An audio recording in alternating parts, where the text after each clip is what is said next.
Good evening, everyone, and welcome into tonight's stream. Thank you so much for being here. It is our final day of streaming for this week after almost an entire week's long worth of streams, and I could think of no better way to end it off with a monthly edition of Demo Day. I think we've got some good ones here this evening. Thank you to Stone for grabbing that first earlier. Appreciate that. But yeah, we've got some good stuff in store tonight, so I hope you guys will stick around. We've got 4 games on the docket this evening, and I'm starting off with one that actually the developers actually reached out to me and let me know about their game. So I wanted to make sure I tried to support those who go out of their way to let me know that they got a cool game they want me to look at. So before we jump into that, though, just a quick reminder that we are doing a channel point race at the moment for 2 very special streams, one being a Power World stream and one being a Souls-like stream. First one to get to completion, we'll do an extended stream for that particular game, and then if I end up enjoying it enough, maybe we'll turn it into a full playthrough. And then don't feel bad if your preferred selection doesn't win. Any points you donate to it will be redeemed, returned back to you, so you can redeem it for something else.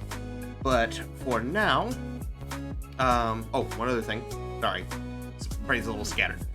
The Community Day signups are live on the Discord, so we are going to be playing Crash Out Crew here in a couple weeks on stream with some friends. I see that there's a cellar dweller here. Ladies and gentlemen, it's time for the moment you've been waiting for. It's time to crank that hog. Good evening, cellar dweller. Thank you so much for cranking your hog. But yes, so signups for Crash Out Crew for Community Night are live on the Discord, so if you feel like coming and playing, even if you need to show up fashionably late or dip out early, that is totally fine. Just please get on there and let me know you intend to come play, so I can kind of get a head count of who to expect. But yes, so tonight's demo night, we're starting off with one that the developers actually reached out to me to ask me to take a look at their game, and it is called Pin Crawl, and it is by a studio that goes by the name of So Romantic, and this is like roguelike meets arcade pinball, and by what I understand, and you are playing as a little witch by the name of Morgan and their slime familiar Smush on their quest to rescue their friends from an evil sorceress. So that's what we're going to check out here first. As always, I will put a link in the chat, and any game that we're playing will be pinned in the chat, so if you want to go take a look at it, you can go add it to your wish list, or if the game's out, then you are more than welcome to join it. Hey, first time here, found you through Dash and Drops. Usual name is John Spider. Well, hello, if you prefer me to call you John, or if you'd rather call you Quote, whichever one you'd like, let me know. Thank you so much for being here. Yes, that is one of the games on the docket. We'll be playing that one next, so hope you can stick around for that. But first off, we're going to be checking out a game called Pin Crawl, which is a pinball roguelike. Call me John? Okay, I'll do my best to remember that. I will apologize. I am terrible with names, so if I call you something you don't like to be called, please just gently correct me. But thank you so much for being here. I appreciate you. Like I said, we do this once a month where we do demo showcases for primarily for indie games. So Dash and Drops has been on my radar for a hot minute. But let me go ahead and we'll get the first game booted up here, and we'll get started.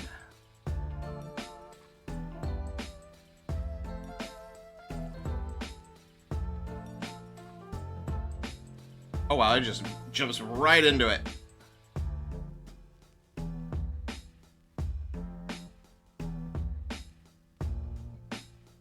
Alright, let me turn off the game audio here. Or not the game audio, my background audio. And boom! Oh, sorry. One of those games. Sounds good. I'll definitely be talking more once Dash starts, but I do want to see Pin Crawl. Cool, I'm glad. Like, the dev reached out to me for this one, because we play a lot of roguelikes here on my stream. And I do love classic arcade games, including pinball. So the idea of combining the two of them together sounded very interesting to me. If this is a little too loud, let me know. I'm gonna turn the music volume down just a smidge, just because I can barely hear myself.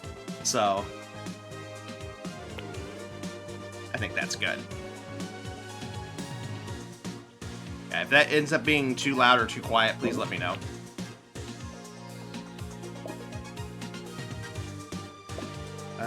Oh, A is what I hit. Pick your slime. Okay, tutorial smush. Okay, so we already know that there's gonna be different types of little slime familiars, so that's fun. This smush will show you the tutorial. It also has a bunch of upgrades already, so you can see how all the systems work. Okay. Safety net. Okay. Let's go in relatively blind. I kind of want to see how well it handles that sort of thing. Okay, so you got multiple paths here. It doesn't tell you anything about anything here. Let's go this one. I'm loving it. The music is giving me like Street Fighter 2 vibes, and I'm kind of loving it for that. Welcome to Pin Crawl. Okay. The game is still in development, so we apologize for the info dump. We'll be sure to hold you by the hand in the full game. I'm Morgan, and I'm joined by my friendly slime pal, Smush. That's me! Everyone from our village has been kidnapped and turned into nasty monsters by the evil sorceress. We need to delve into her dungeon and rescue everyone. Heck, there's a scary monster over there right now. Let's bop and bash that creepy hook and save the villagers. Hold and release the directional button to launch Smush into the dungeon. Okay. Morgan can use her wands to fling me around the dungeon using left trigger and right trigger. Okay. Seems pretty straightforward so far. And I can dash to change direction mid-roll. Okay. That's different. Hold B and aim with the control stick. Release B to dash. Okay. Okay. I can use my magic shot to shoot magic towards Smush and interact with things or damage enemies. Press A to cast magic shot, then waggle your wands with left and right trigger to shoot. Okay, this is already interesting. I can also cast spells using the mana Smush gathers as he zips around the dungeon, filling up the spell vials by collecting mana from different parts of the dungeon. Okay. Interesting. I'm already loving this. We haven't even started playing yet, and I'm already loving the concept. Spells are automatically cast once their vial is filled to the brim with mana. Okay. We can also collect runes, which can upgrade things like our health, attack power, or potency of spells. After a villager is rescued, they'll offer us a spell or a rune that will help us on our journey. There are lots of secrets to find, so be sure to explore. Good luck! Skeleton! Alright, so I can do this, and then... Oh, that's so cool!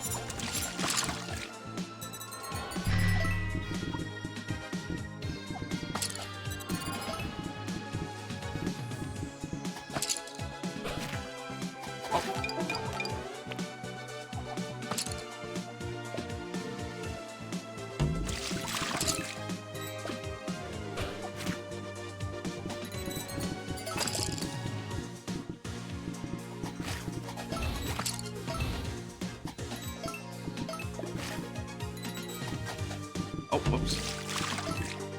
There is a small child over there.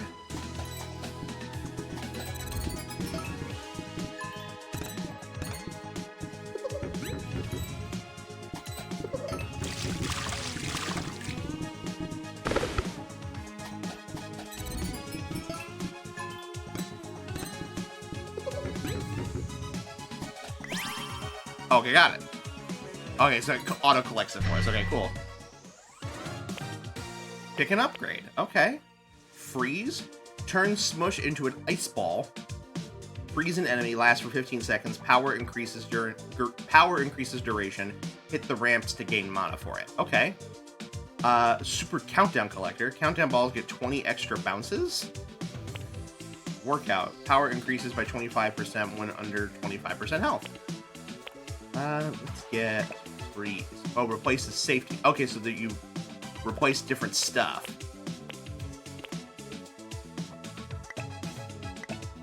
Okay.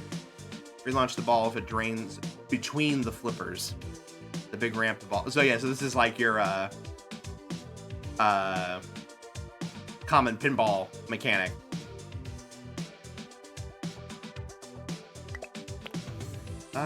Let's get this rune. Alright. Dungeon outskirts. Elite Bomblin.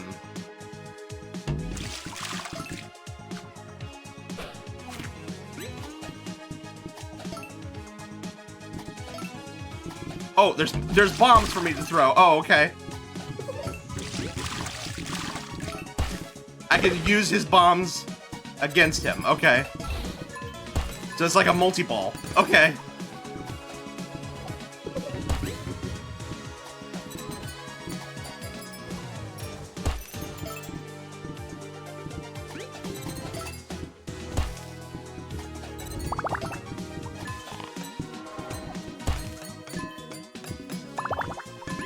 Mush is going absolutely crazy back there.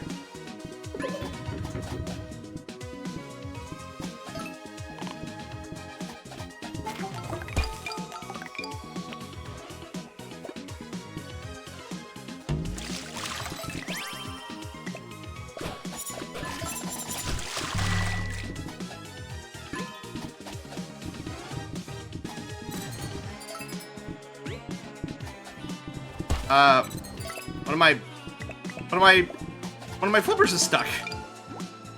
Why is my flipper stuck? Hold on. Why is my flipper stuck? Seriously though. Oh, okay. That was weird. Okay. I thought it was I don't know if it was a game thing or if it was my controller.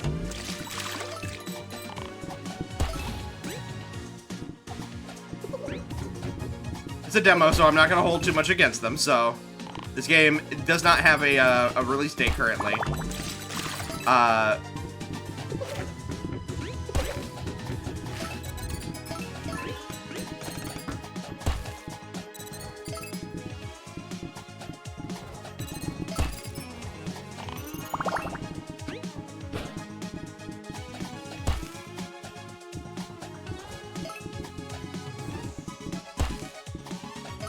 Oh, we got him.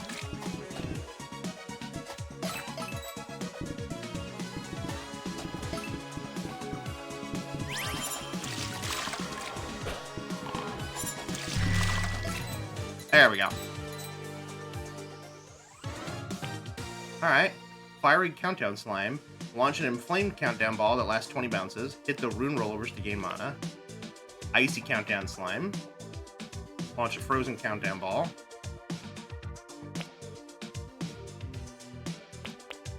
Or Super Compound Interest. +3 attack for every 20 coins owned.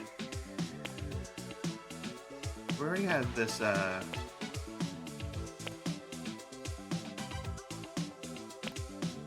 do the DOT. Places regular countdown slime. Okay.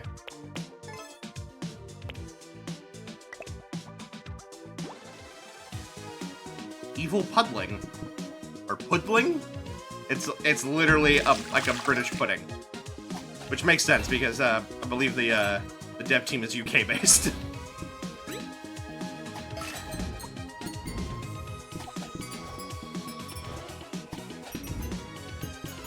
Come on. I gotta remember I can also I forget that you can dash. And I keep hitting the wrong button.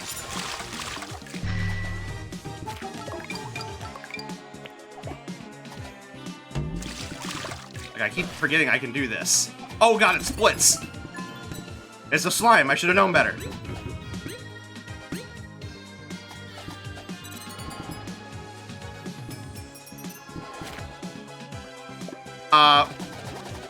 Oh. Oh, okay. Interesting.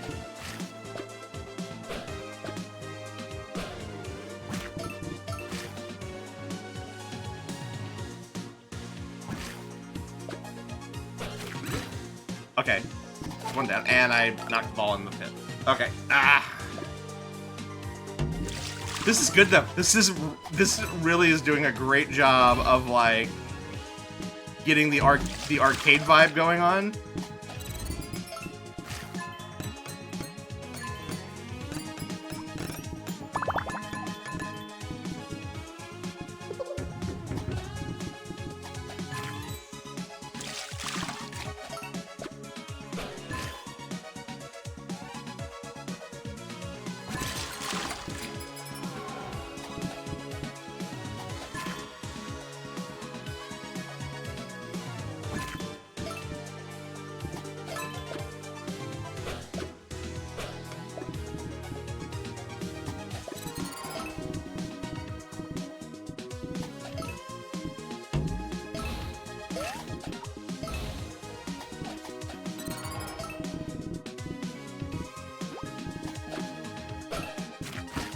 Whoa!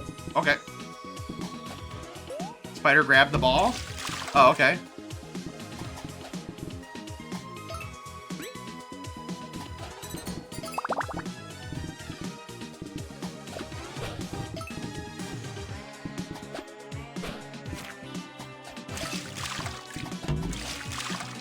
Oh, there's multiple now.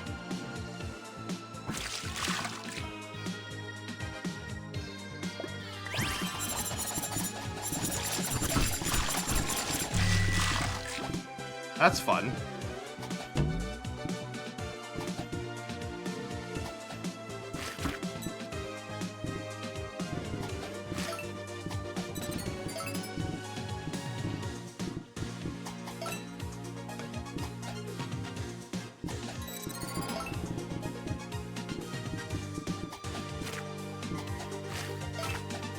Hey, we did it! Nice. This is really good. Mana boost. All spells gain 25% mana when this spell is cast. Hit the slingshots. 25 plus 25 health when cast. Or increase mana by 25% for every 5 trinkets collected. I don't know if we found any trinkets. I guess let's do the heal. Oh, this replaces Fiery Countdown Slime. Nah. I wish there was that might be the one thing that it would be nice would be to just be able to see the compare and contrast just off the get-go instead of having to press a bunch of buttons. But, this swaps up Juiced Up. Doubles damage. I don't like the idea of swapping those out, so I guess we'll do the Arcane Accumulator.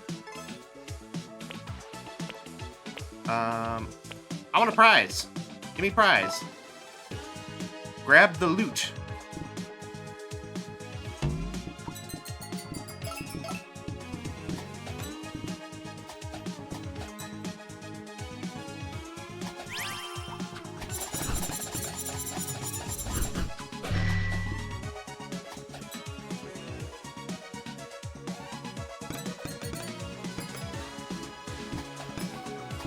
Whoop.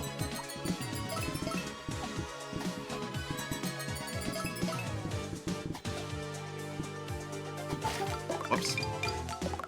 Alright. Oh, it didn't work. Ah, damn. Okay. So those are challenge things. You only have...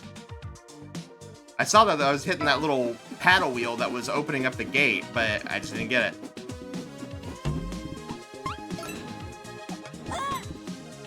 Wow.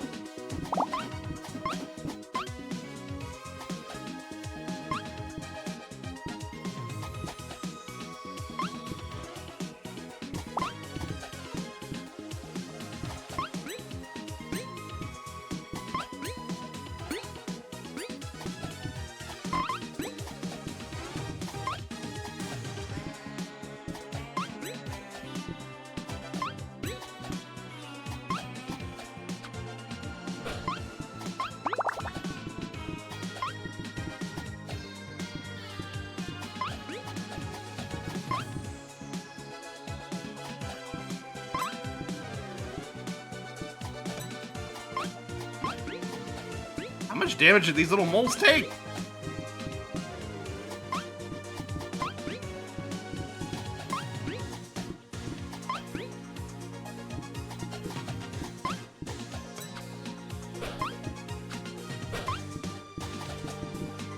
Well, alright. Okay. Not sure what that was about. Oh, shop. What have we here? Okay. Down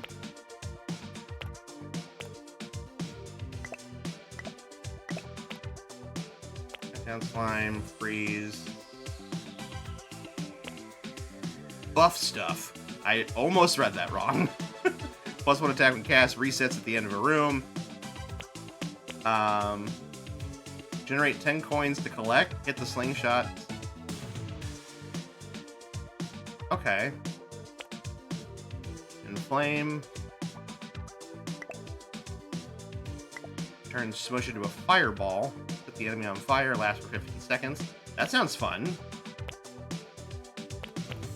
Power increased by 1% for every target destroyed.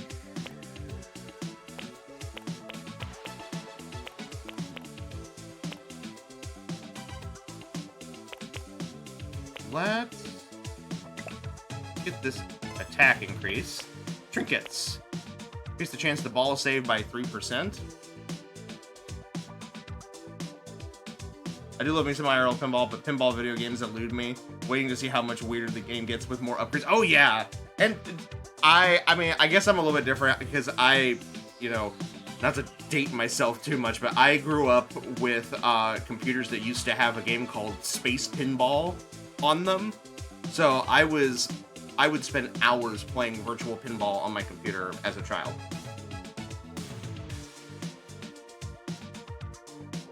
And I'm so mad that Microsoft ended up taking that game off of computers later on, and it feels like something's been missing ever since.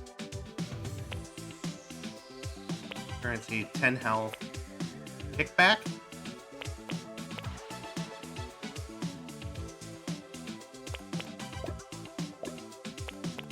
Do I not have... Oh, I'm just hitting the wrong button.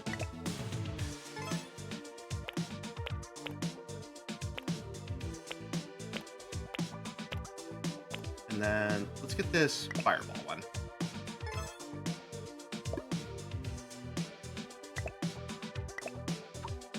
Safe travelers, my magical friends.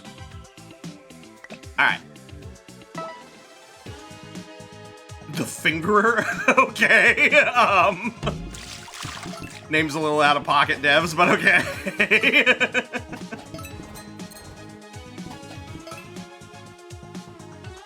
Oh, okay, so you fall in a hole, it spits you out of a different one.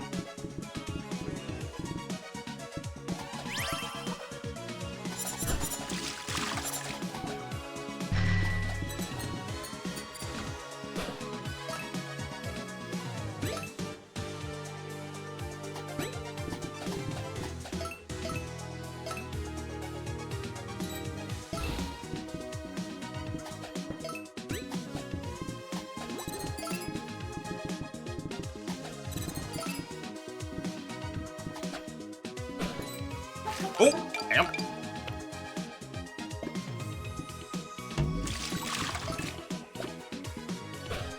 I missed.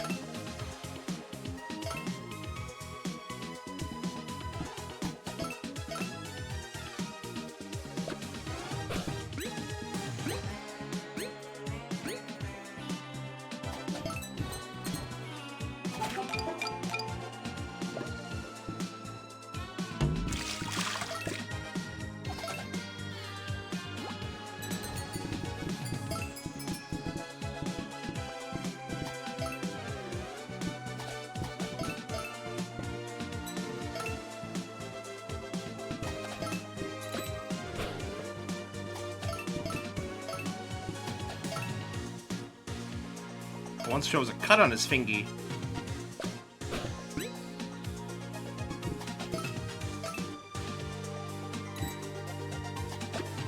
Oh, I let go of the control stick too early. That's okay.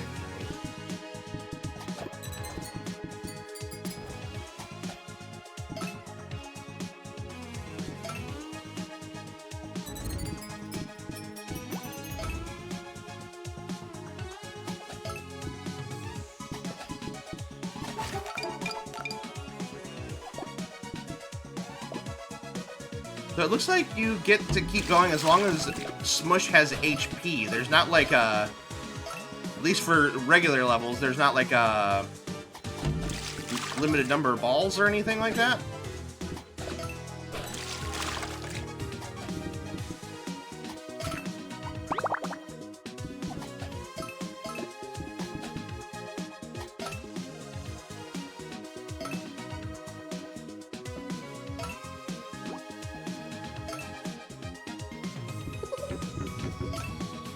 Goodness gracious.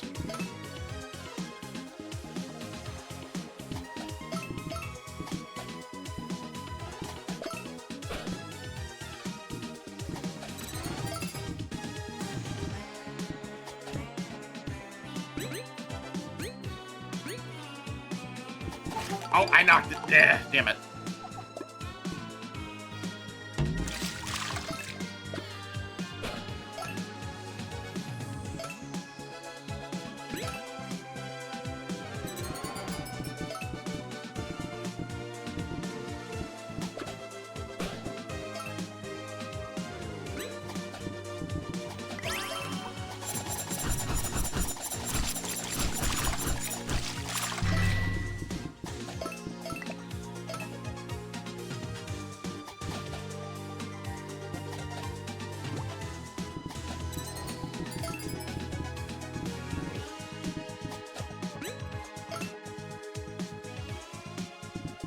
Oh, damn.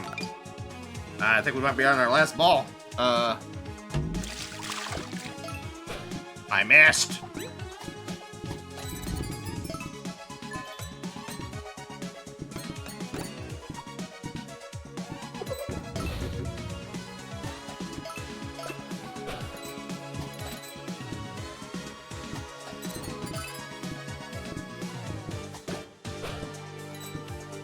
Ah, damn it. Alright, alright.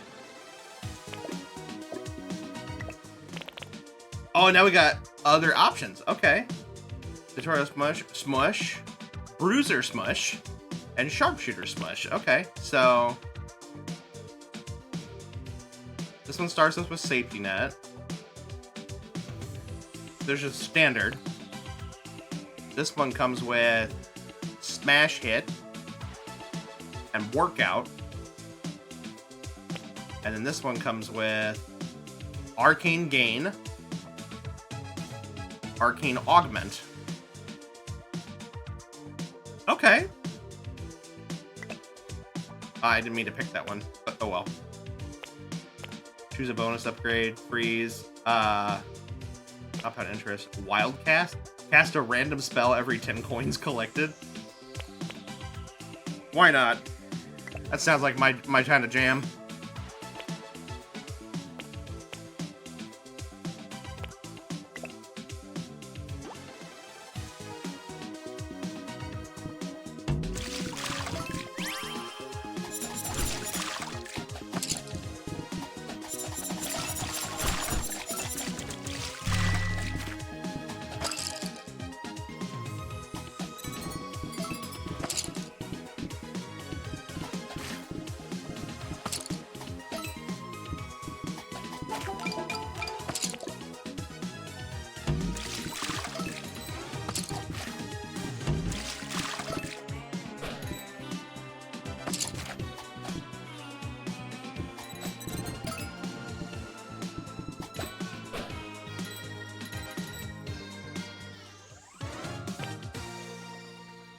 Bank Bonk, Fiery Countdown Slime, Drop a Lot, increased trinket drops?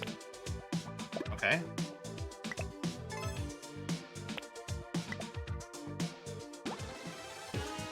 Grab the loot, okay. See if we can make this happen this time. As I...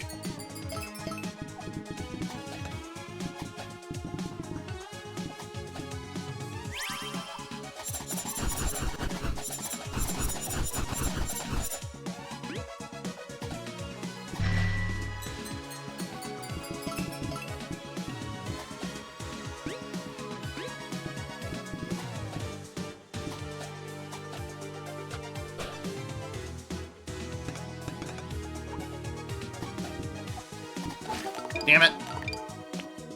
Oh, they really one and done you on that, huh? Alright. Yeah, I'll go for another one. Why not?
Alright, come on.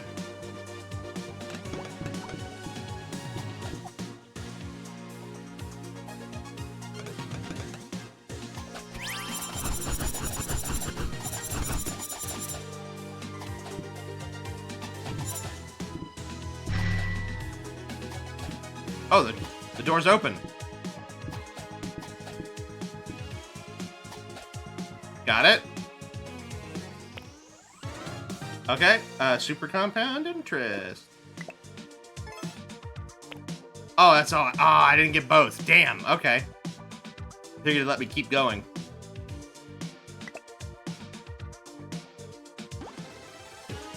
Mushy Puff, beware the red poison spores.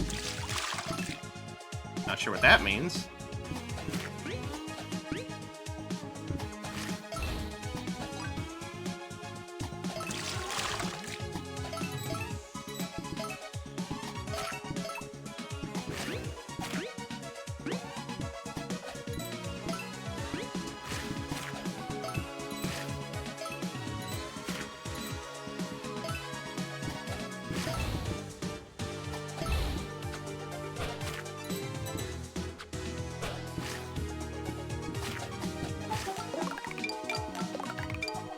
So it deals damage to us, so which means we won't be able to do as many launches. There we go.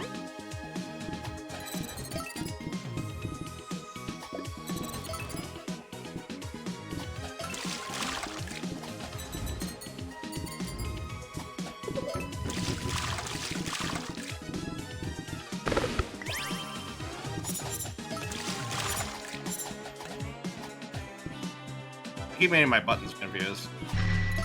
There we go. Super safety net. Activate ball save for 60 seconds. Multi-use. Juiced up. Or +5 attack.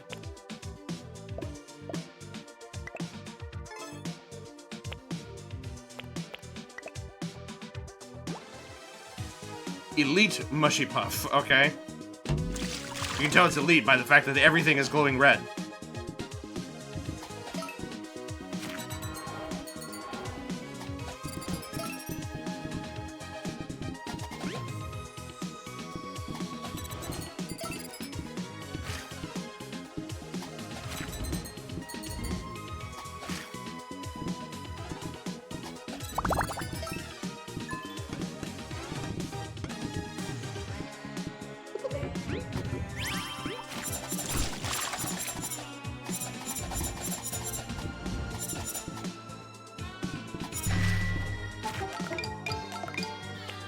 Hi there, Sloth. How are you doing? We're just doing some demo days today. Right now we're playing a pinball roguelike called Pincrawl.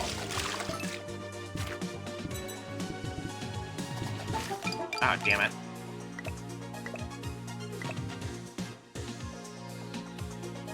What happened? Are we dead? Oh, I wonder if we took too much damage while we were in between stuff. Oh, I'm like locked up. Oh no!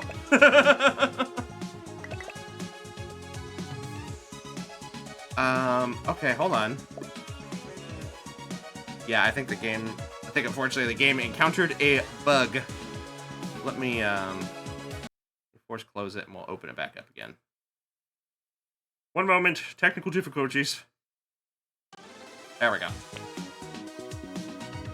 So this game is still in development, so, give it some grace.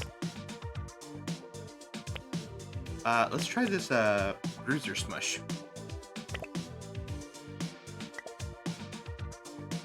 So we'll give this be our final run for this, and then we'll move on to the next game, because still got 3 other games to get through. Juiced up.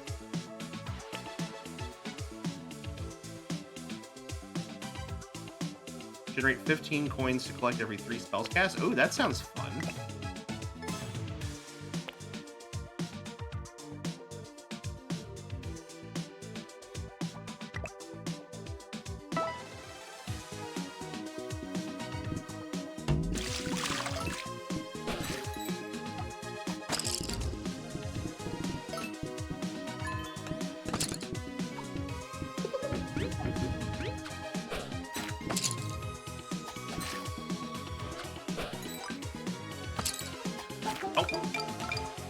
Must have taken a lot of creativity to turn pinball into a roguelike. I know, right? Like, the dev actually reached out to me and sent me a code. The demo is available now, but it just came out, I think, a couple of days ago. But he wanted to make sure I got access to the game, so he sent me an early code.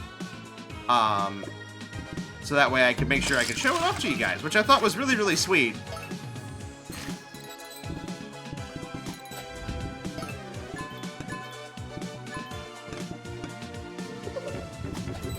There we go.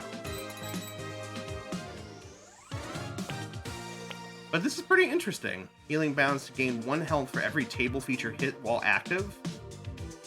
Ooh, I like that. Increase magic shock duration by +1 second every time a spell is cast. Let's do that one. Wish I still had a functional computer. I'm sorry to hear that, Sloth. Something, is it just age? Did something break? Seems I have a lot of people I know that have been having computer troubles lately. I'll be quite honest, I'm in the market for a new computer as well, because this one, while it works, it's just getting it up there in age, and so things aren't running as well as they should. Newer stuff doesn't run on it at all.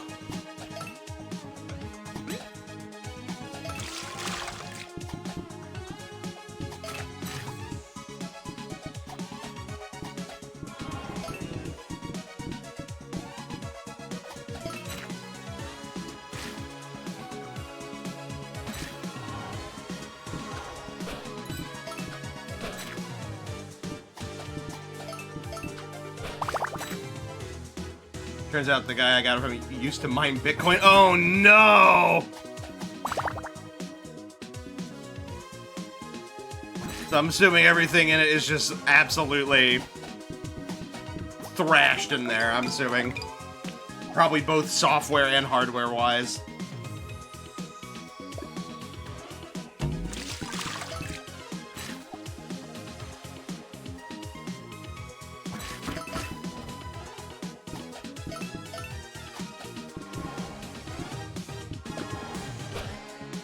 I missed.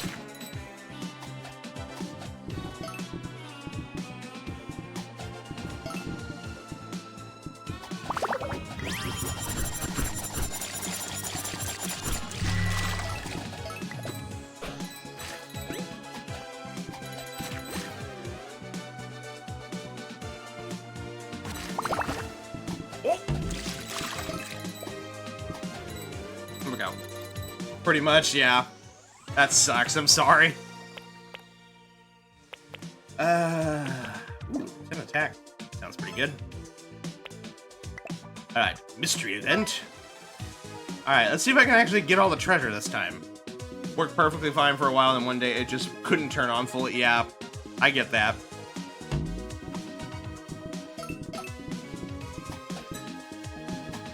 And of course, it has to, you know, has to burn out during this day and age where everything in computer related is expensive as hell.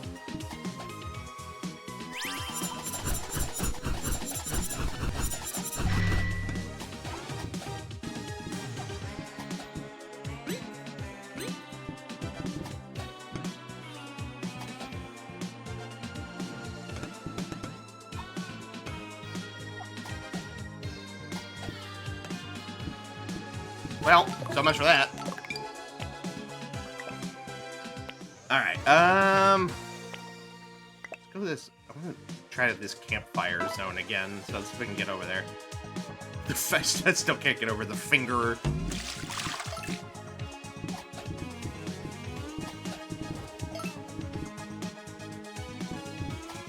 You know, like this, I'm loving this music, because like the music is giving me like a cross between like Street Fighter and like the old arcade Ninja Turtle games.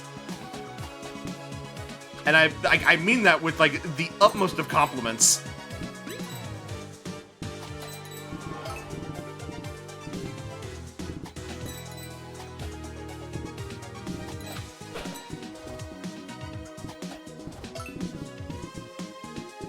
Oh, damn it. The wrong one. Music does rock, yeah. I'm also a sucker for good sprite art, too, so...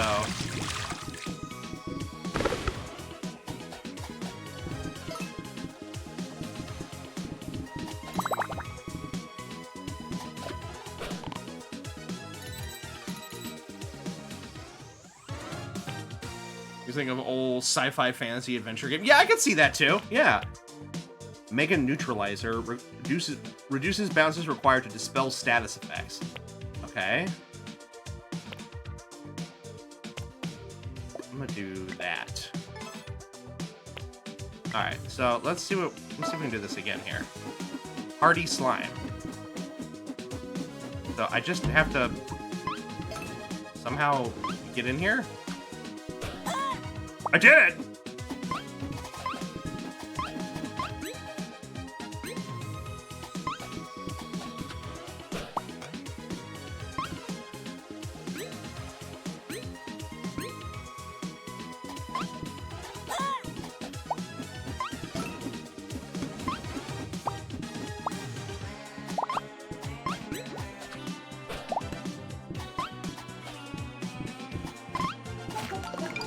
All right, well, I got some.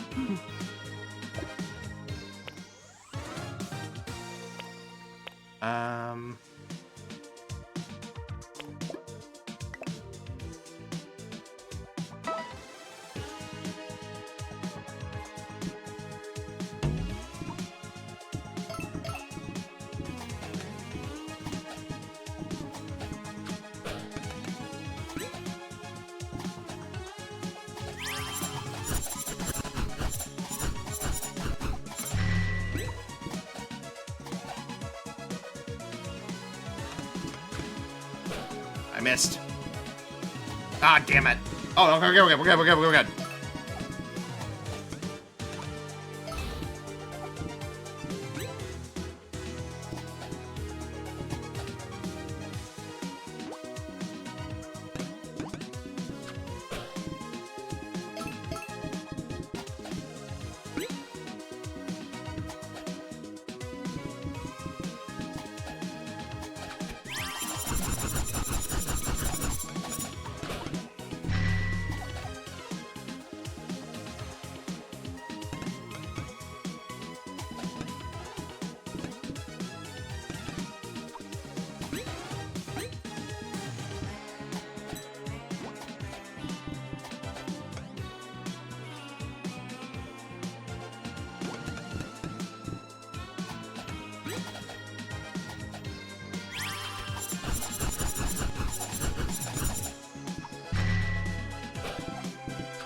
Come on, get up there. There we go.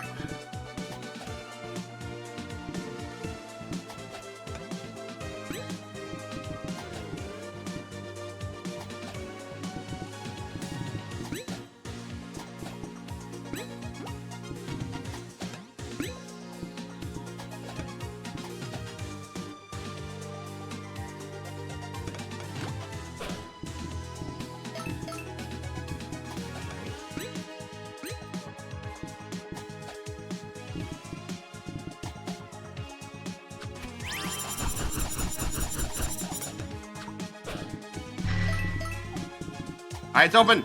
Yes!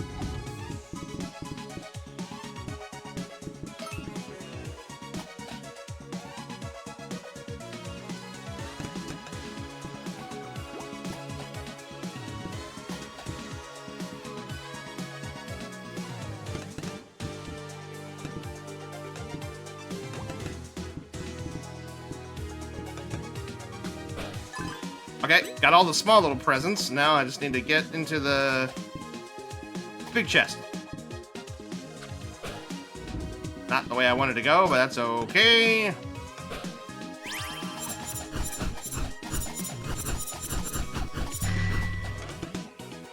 The door's so close.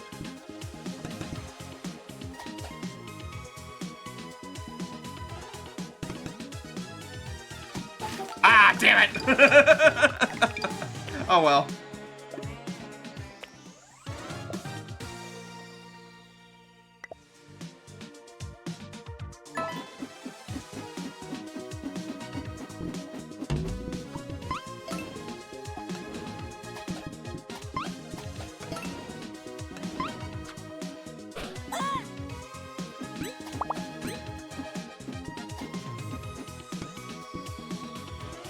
Oh, okay, we're good.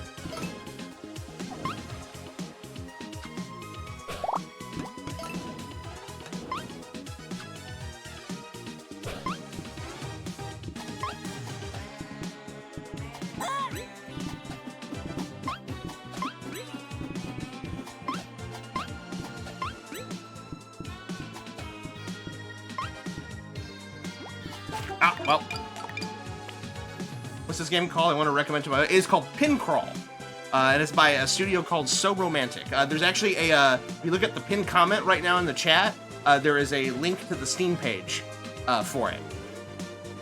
The demo is available now. Unfortunately, it doesn't have a release date yet, but they are... like I said, the demo is available. It looks like you could get a lot of fun just playing the demo right now, so... Well, we're getting closer to a boss.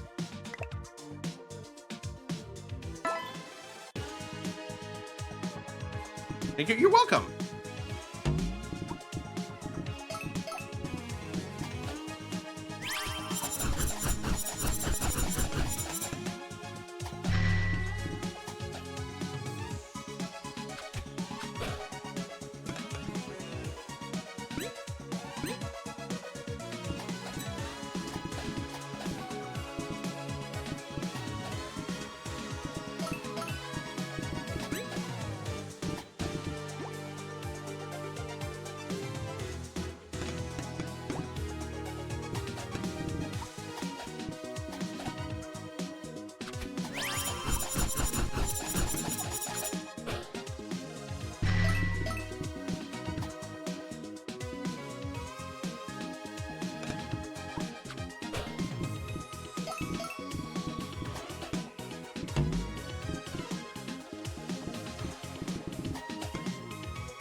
Oop, not quite.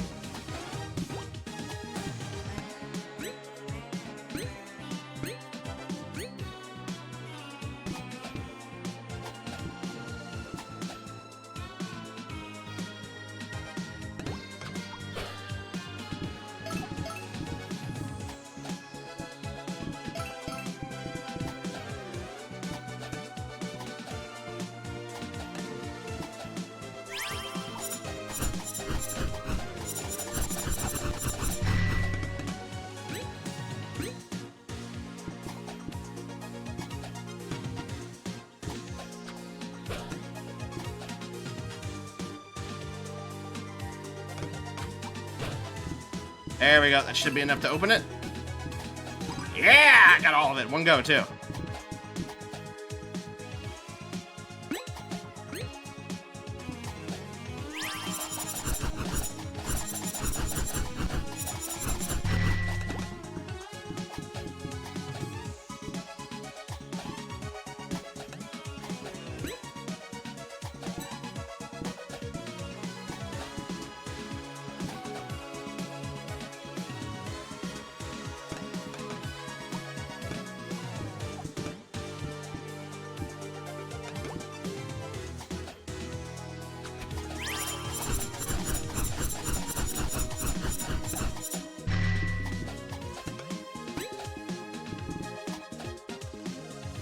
It's a pixel art pinball game. It's a pixel art roguelike pinball game.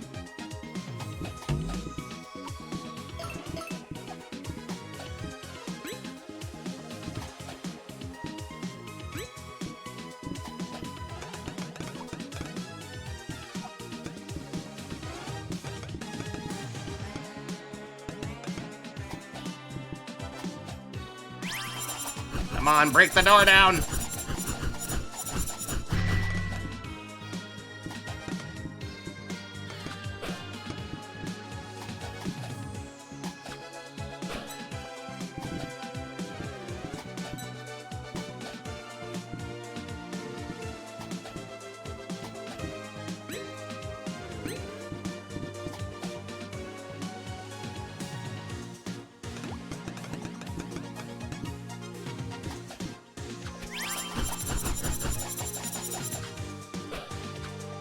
Come on, there we go, got it.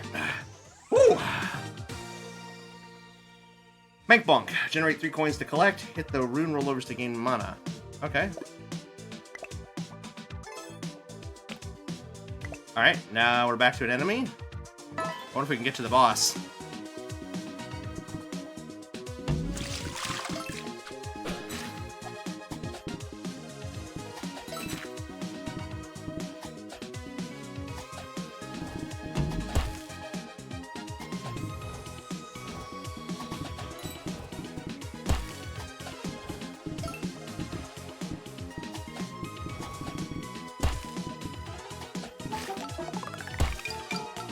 Hi, KJ.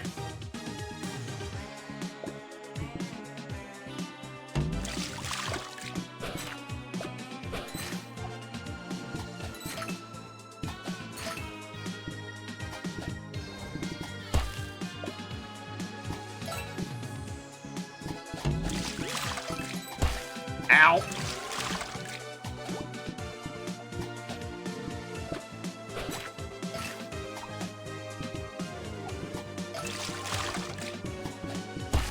Ow! What? What? What happened?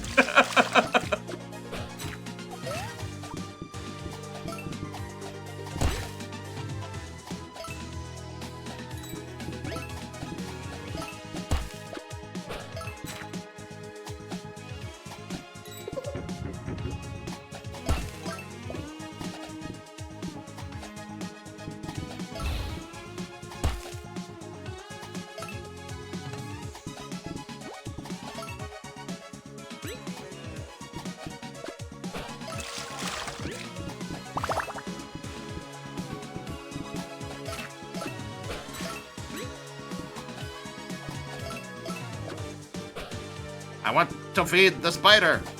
Damn it. A cute little furry? Really? You're gay? No, not that, but I guess being a furry implies it. Not necessarily. I have met some straight furries. Not many. But I have.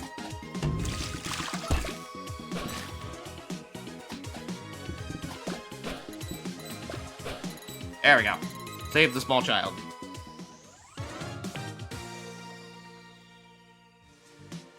All right, what do we have here? Bonus charge, one extra dash charge? Yeah, I'll grab that.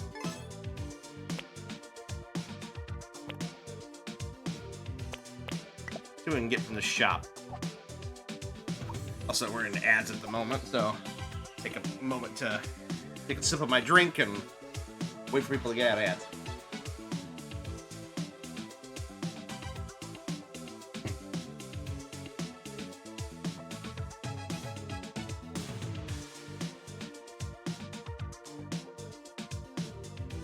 But a straight female furry ones? Yeah, I mean, like, they exist. It's as rare as it comes. Yeah.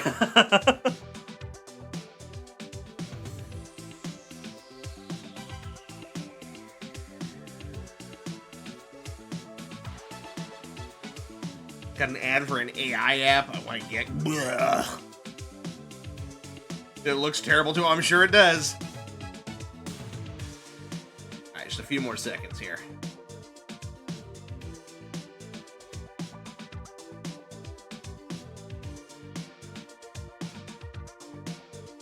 for an app that apparently animates a whole story for you. Oh, is it that that you can play your own anime thing? Is that what it is? Yeah, I've seen that one too. It's like, man, come on. All right, and welcome back to everybody who was in ads. We're here at the shop here real quick. I just didn't want anybody to miss nothing. So let's see what we got here. I still hate that this thing is called Buff Stuff.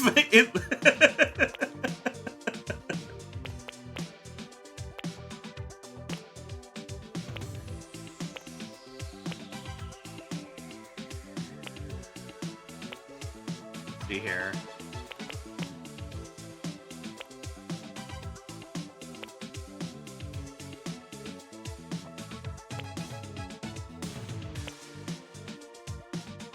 %, chance to gain a critical hit. I think that would be helpful.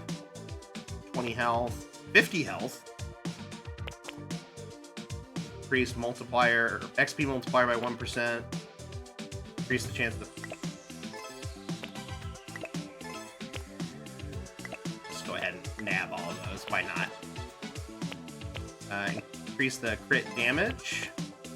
And then... Well, I don't have enough. Oh, that's it. I'm out. What stuff? Where? I hope I don't see it. I hope you don't see it either. For Rare One, I raise you. Can we not use that word in my chat, please? I understand that it's an important descriptor for the concept, but let's not use that word in my chat. Thank you.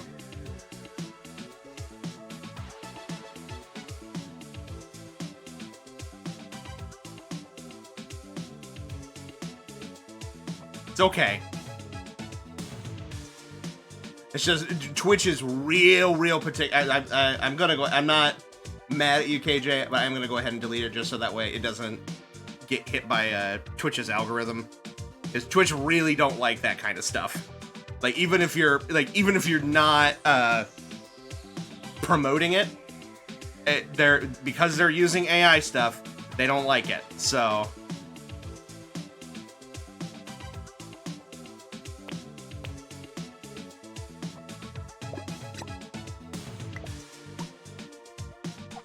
The furry that made his suit out of skinned plush toys. I've heard about it. I don't think I want to see it.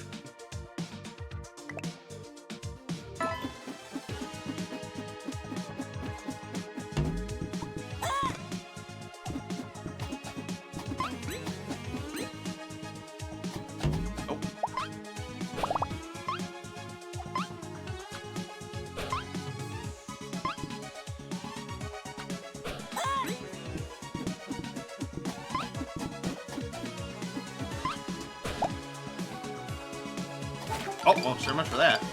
He's horrifying. Oh, I bet. Oh, hey, we got to the boss. All right. Who's the boss? Magicus Mischievous. He's a wizard. He looks like Merlin from the old Sword in the Stone Disney film.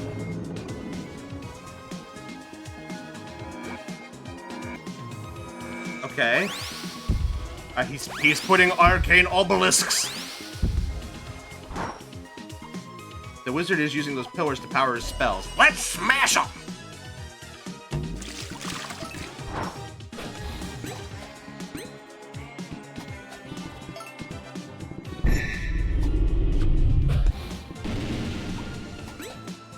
Oh, he shrank my paddles!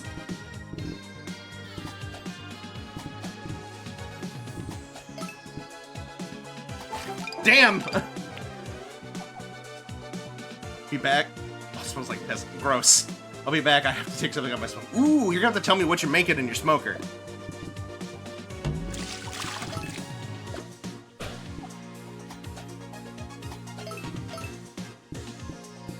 I cannot touch him at all. Alright, paddles are back to normal.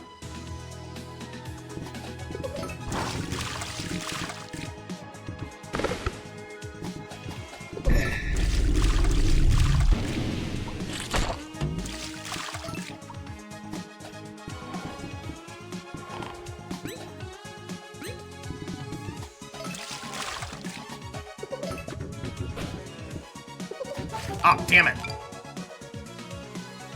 The fun part, I met one who was in a muscle suit, and I was like, truly living that fantasy, huh? And he was like, I'm actually this big underneath here, and I didn't believe it, so he proceeded to strip off the suit backstage just to show me that he indeed, in fact, was 100% a professional powerlifter. Dude, you have no idea. Furries are... The spectrum of who is a furry is crazy. And the thing is that, like, the one that I think that surprised me the most when I was reading a thread, I think it was like on Reddit or something like that, of furries talking about who they were, like, outside the suit, like what their jobs were and stuff like that, and the surprising amount of them that are like doctors, lawyers, work in like political offices and things like that is crazy. Not to mention, like, have you seen the amount of money that gets spent on like artists in the furry community? It's insane. Like, there are furry artists that people want commissions from them so bad that they'll auction off slots, and they will sell off for thousands of dollars just for the opportunity to get a commission.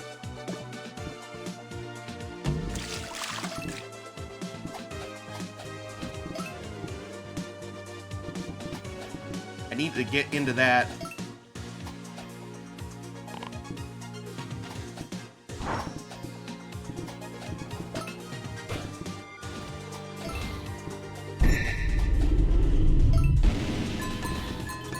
Alright, okay.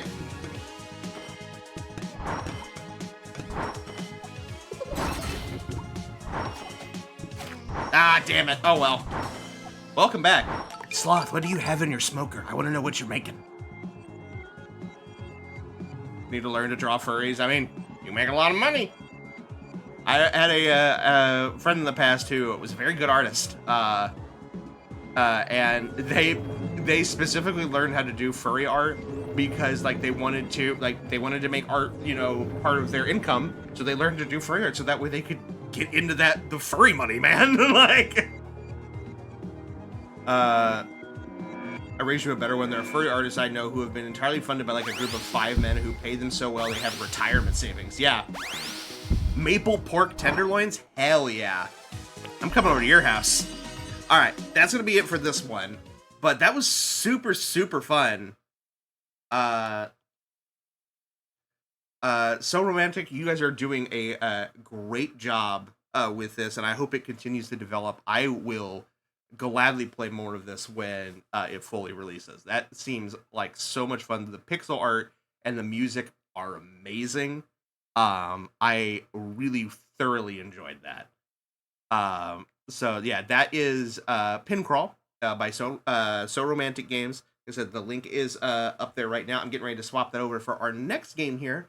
But if you guys need the links to anything, feel free to DM me either here on Twitch, or you can message me in my Discord if you're on there, and I will happily get you the link to anything if you for some reason miss it. But this was a lot of fun. So next up on the docket is the one that John is here for, which is Dash and Drops, which is being developed and published by a studio by the name of, hopefully I don't butcher this because it's French, Le Moulin à Bulles, which I think, if I remember correctly, translates to something like Bubble Factory, which is really cute. But it is another roguelike game, but this one is inspired by platform fighters like Smash Brothers and Rivals of Aether. It seems to take like direct inspiration from like Smash Brothers Smash Run game mode, where like you're running around fighting enemies and stuff like that and getting things to upgrade your stats and stuff like that, but you are taking control of a character and like fully customizing their moveset and everything. You guys know I love hand-drawn stuff, so everything in here is hand-drawn and animated, and I believe this takes inspiration from another game by the same developer. Like this is like a spin-off game to one of their other more recent releases, but this game just went into early access on the 13th. So let me get the link up here in the chat for you guys.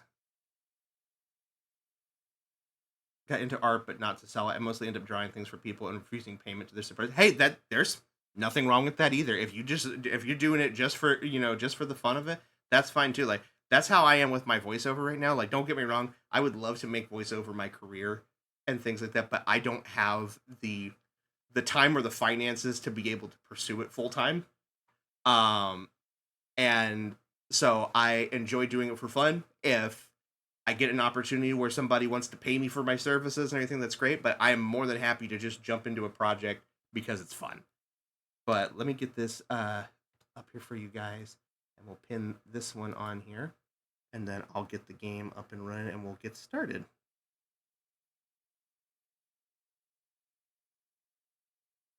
Where are you? There you are, Dash and Drops.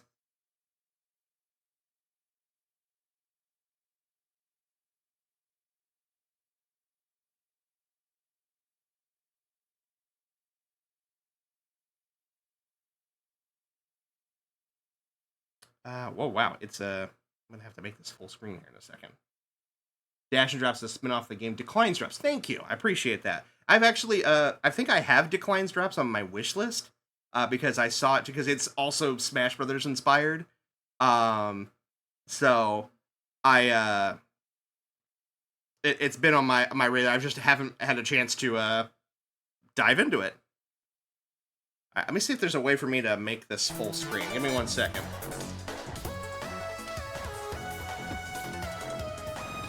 Okay, beating a boss unlocks the next one. Alright, hold on. Is there a way for me to make this full screen? One must work, paint immortal things, and play while doing so. Salvador Dali. Good quote to live by.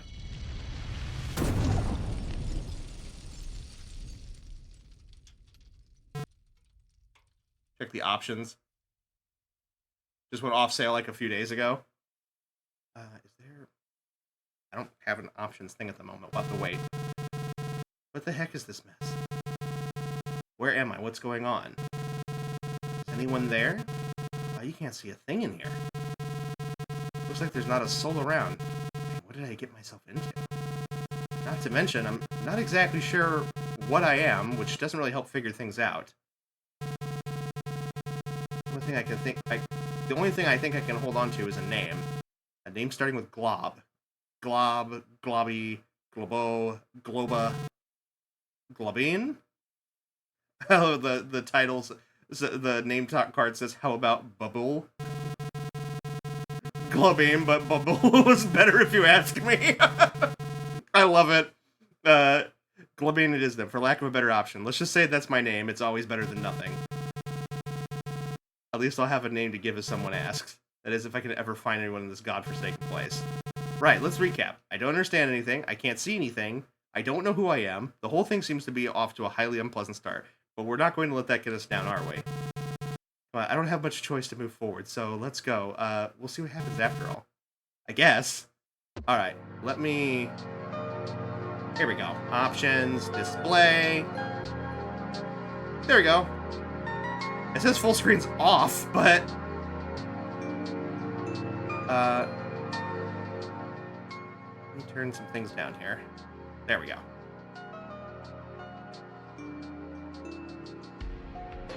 Alright, hopefully that's not too loud. Let me know if the audio is off or you're struggling to hear me.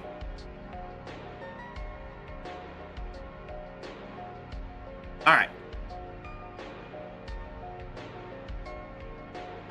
Yeah, so it's... Seems very, very Smash Brothers-like, for sure. Pass through platforms? Okay, yeah. Ground neutral. Tilt side. Tilt up. Tilt down. Okay.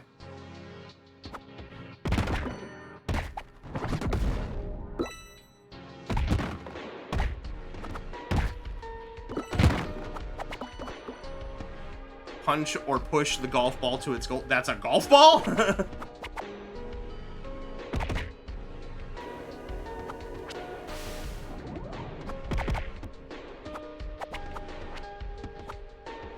Smash attacks, okay.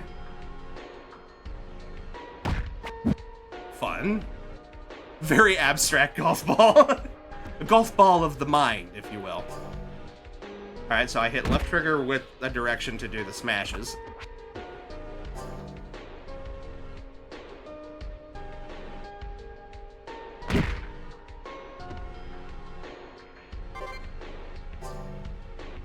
Special side, okay.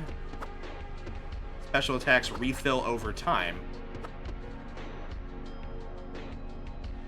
Is that a command grab? Is that what that is?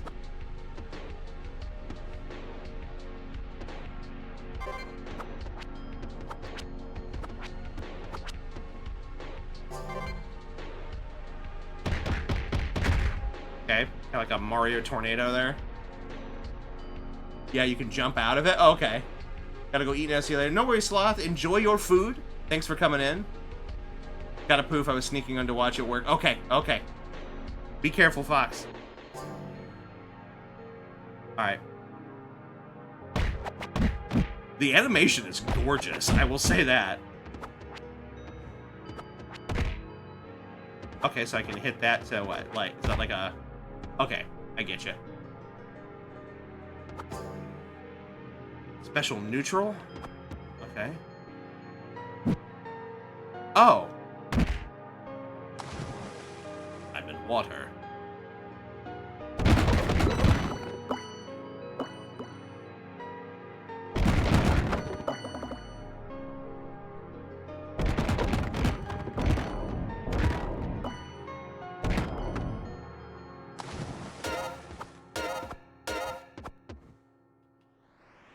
Use shield to protect yourself. Okay. Okay, and we have spot dodging. Okay. You can also dodge in the air. Okay, so there's air dodging. Good. Use the shield right before getting hit. Okay. Oh, so there's a parry. Okay. Fun.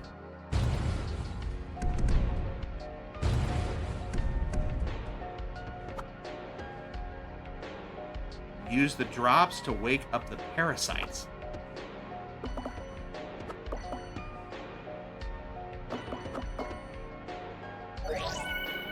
Okay, so okay, so these are nodes. Okay, more max HP, more HP max granted when leveled up.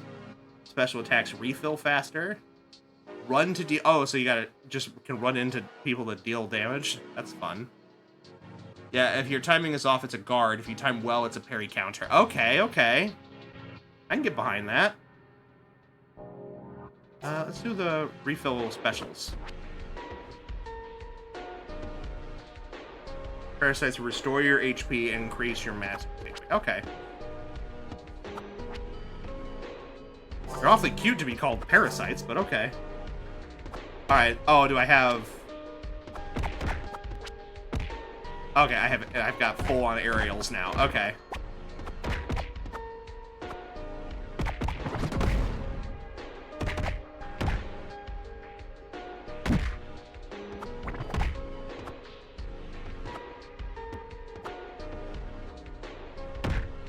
Oh, okay, yeah, it really is just a full-on command grab.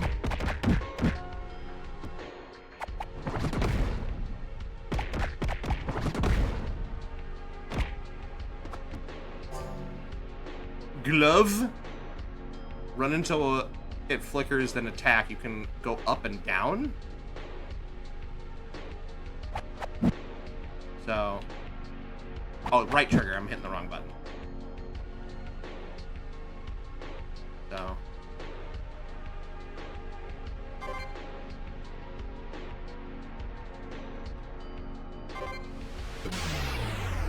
Okay, okay.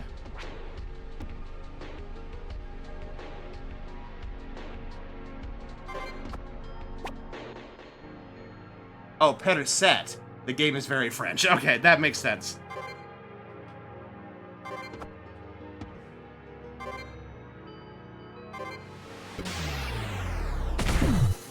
Fun, okay.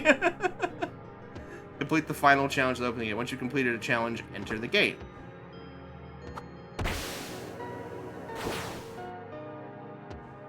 Oh, am I see.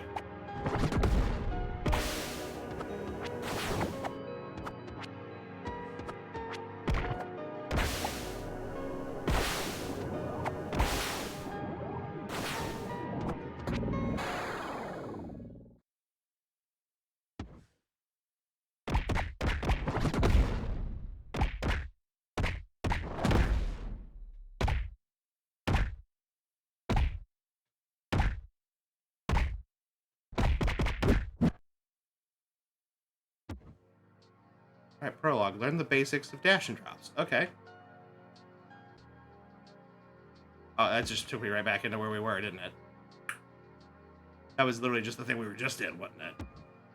Yep, sure was. Exit level. I meant to do that.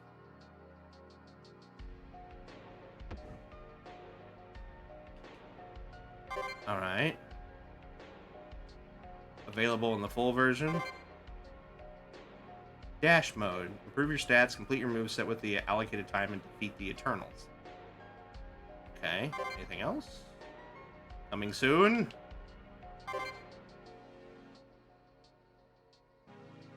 Skins? Oh, glubbing? Oh, so you can get colors. Okay, that's fun.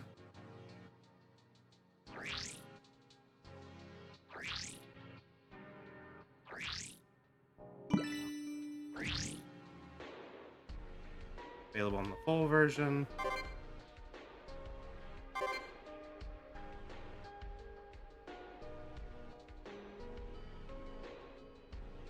Alright, let's see what this is.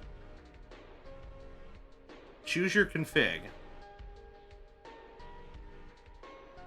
They have standard, smasher, deprived.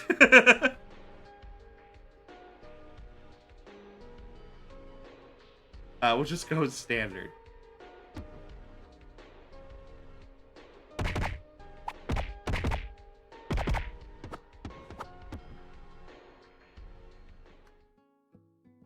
Select power drops and discs to prepare for a final showdown. Okay.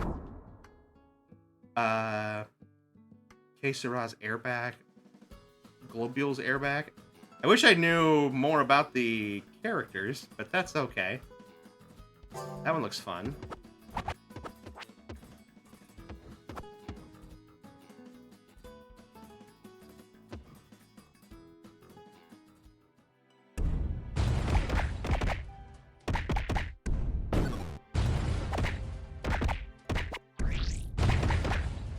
I don't really understand what I'm trying to do here.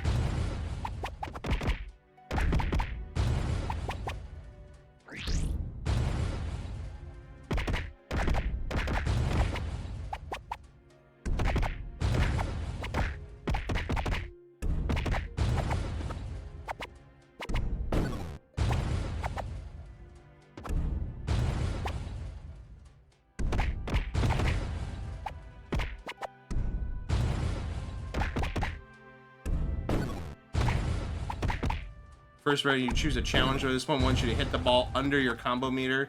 Has an A rate. Oh. Yeah, that might benefit from having some specific instructions, or at least maybe a little more clear instructions.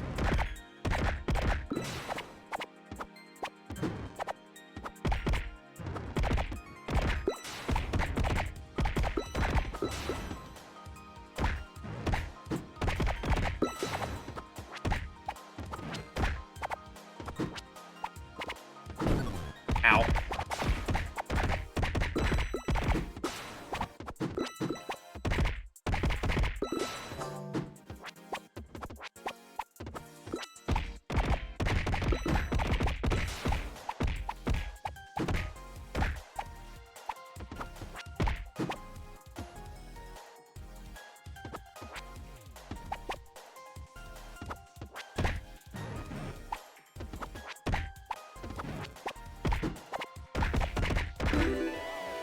Like the drops, okay. Enemies and objects grant more drops. Fireballs replace special attacks. Interesting. That sounds fun.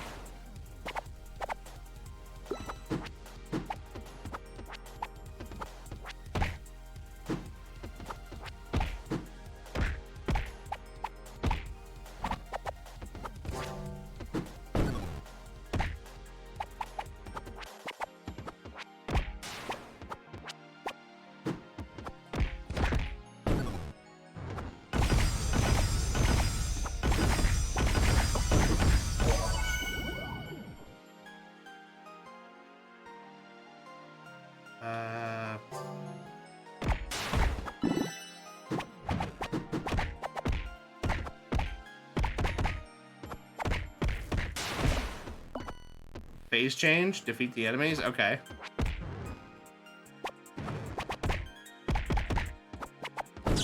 Ow!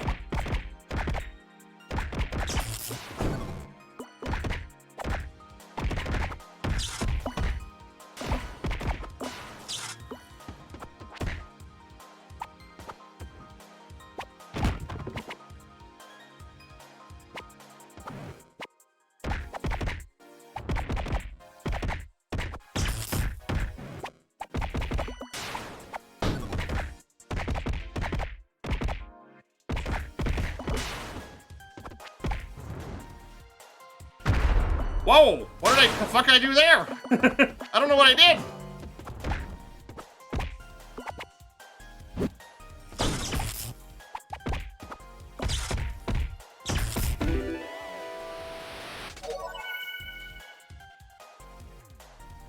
Special attacks refill faster? Okay.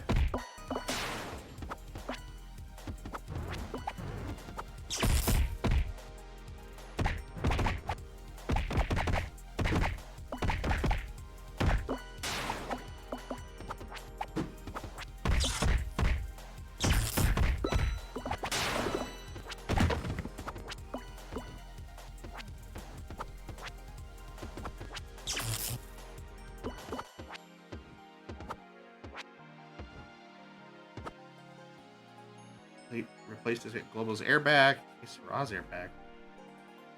Oh,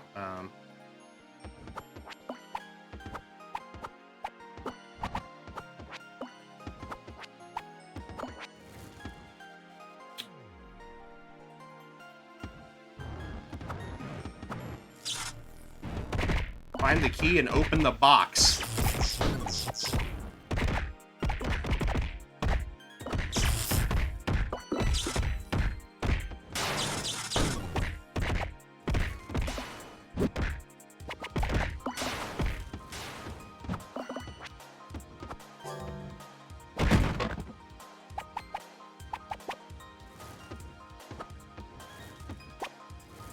Nothing. Okay. I have the... Looks like I have the key.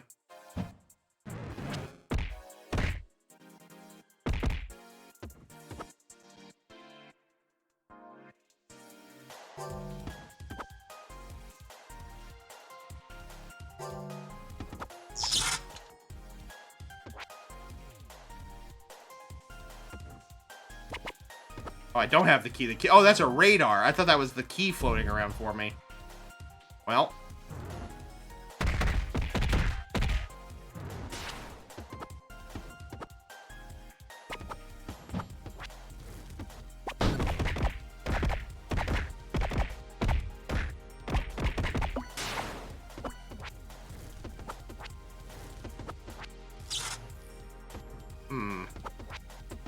I think I might have screwed myself over by not having a... not being able to use an aerial special.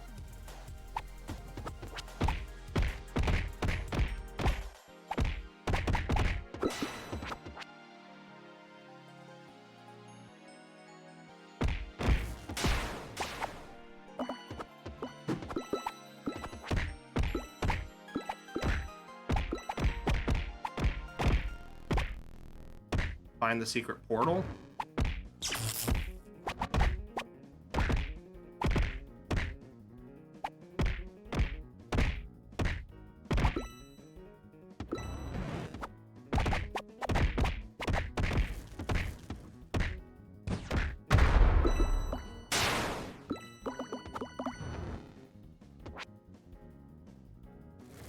Ah, damn it.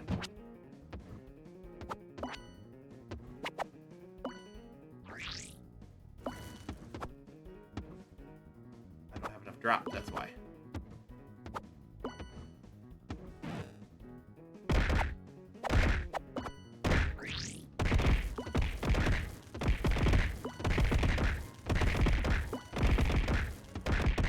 Come back. Remember, this is like Smash. You can air. Oh, it has directional air dodging. I didn't realize it had directional air dodging.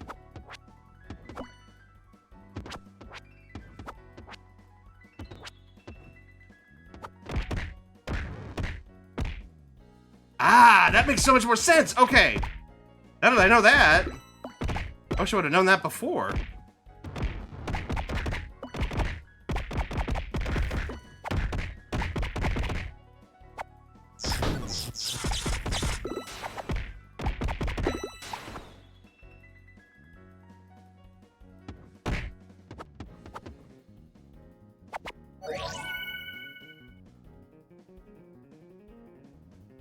Dodge anytime when attacking. That doesn't seem that bad.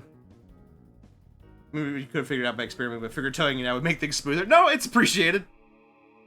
Run.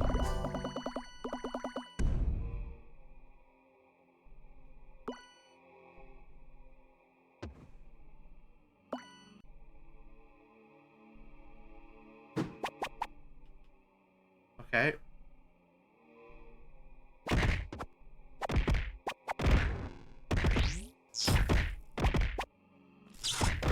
I need to get through here.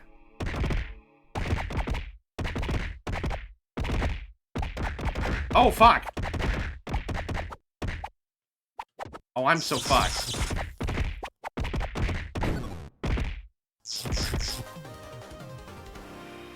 Wait a second. Yeah. I think this is a goal. Yeah, I was like, how do I get through?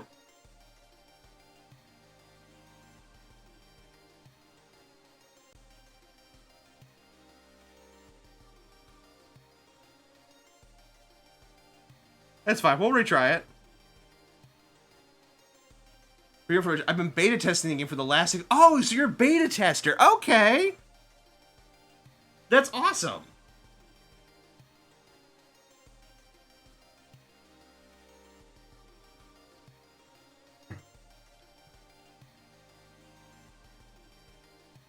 Oh, I got a new color.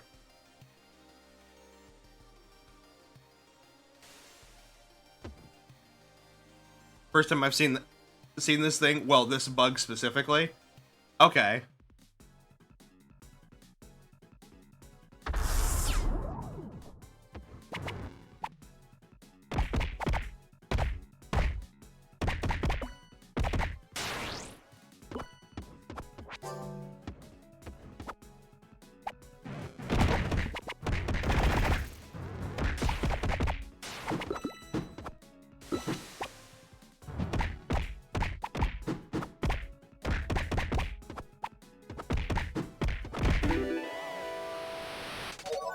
What we got?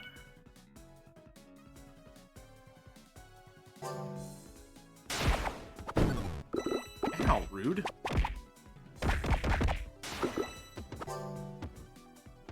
Neutral? Okay. Well, that seems like a good air neutral.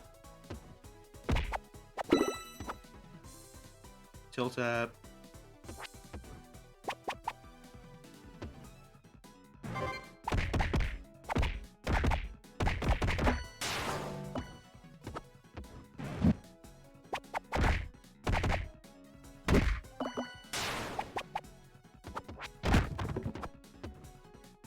What are you?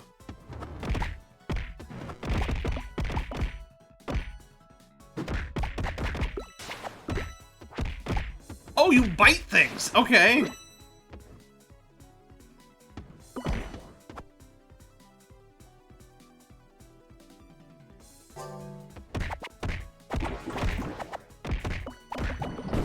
Ow.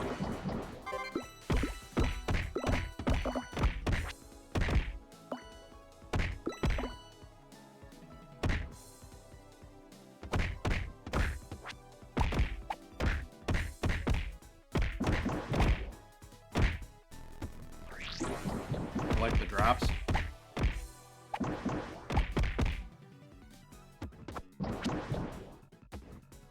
Okay, I gotta go. I guess I gotta go back this way.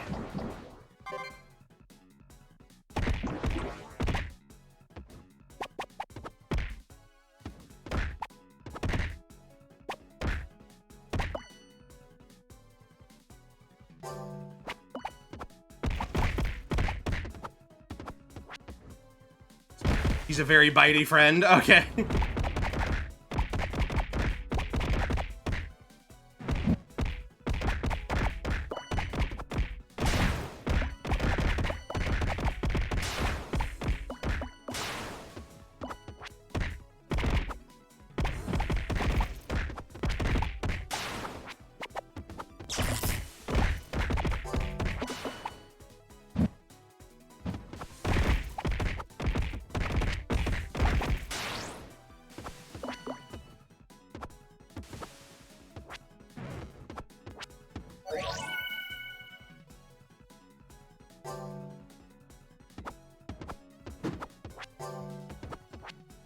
Special up. Oh, that's fun.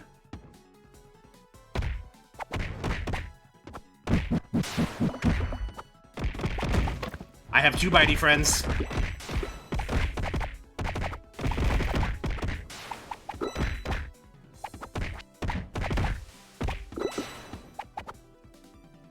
They're multiplying.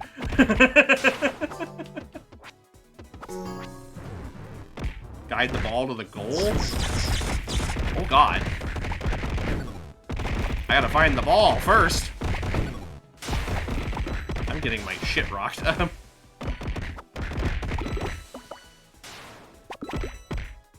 I am very hurt. Oh, ow. Give me more health?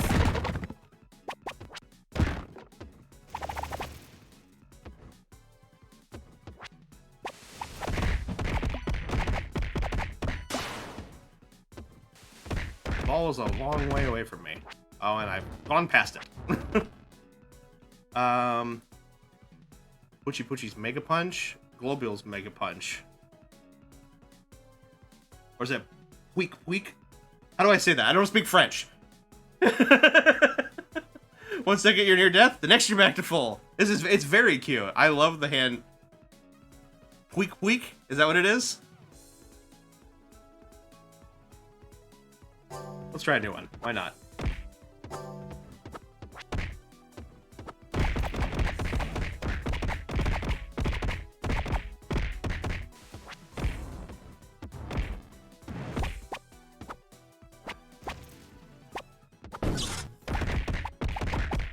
Punch is a gauge in the top left corner. It was filling up the entire time. We are on fire. It's ready. Okay. And can I punch through any of these boxes with that, or just the ones that have fists on them?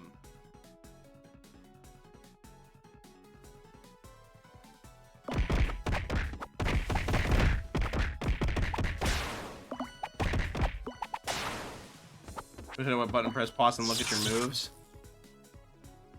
Oh, that's so helpful. Okay, thank you. When Mega Punch bar is filled.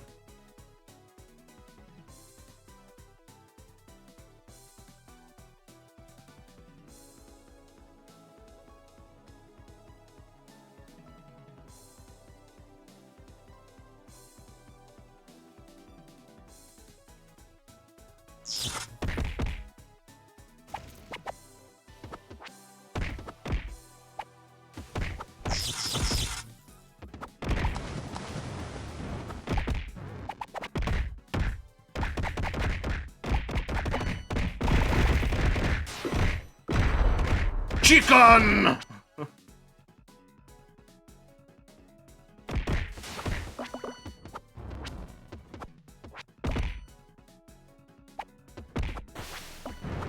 Connect the dots.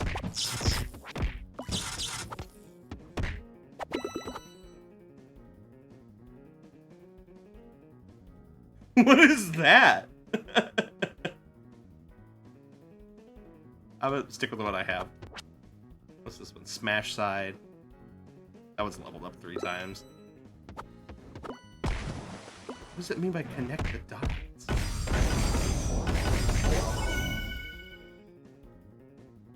Perform smash attacks in the air?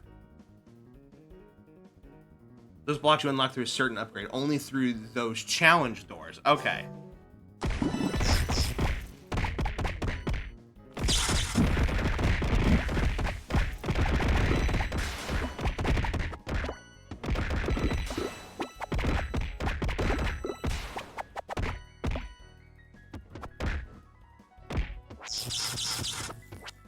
Oh, there's a...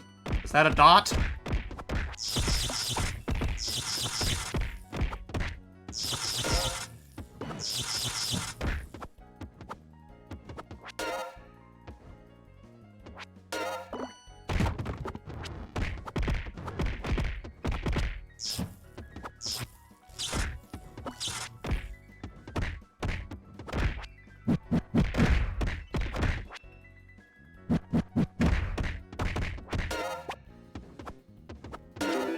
Hey, I did it! Alright, our special attacks refill even faster.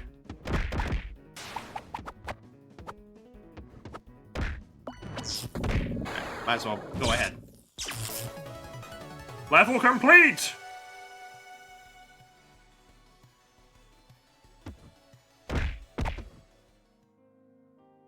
Oh, how very all-star mode of you.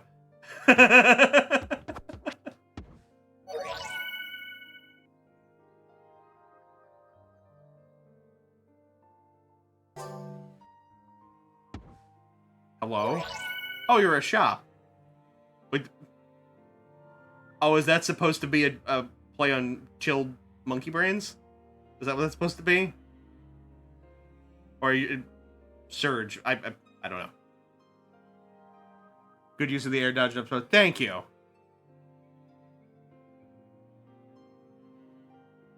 Okay. I will say it's a bit weird to have to navigate through these left and right only. Because it's like, I can't go up and down. I have to go left and right, and then it goes through the rows. That's a little weird, but, you know, that's fine.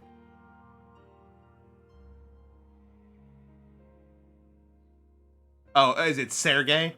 Is that what it is?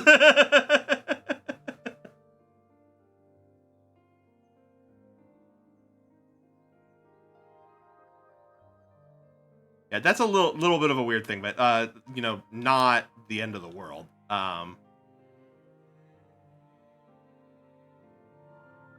I always pronounce it Surge, but nobody has corrected me. Maybe it's right then. Maybe KJ shouldn't be so fucking presumptuous.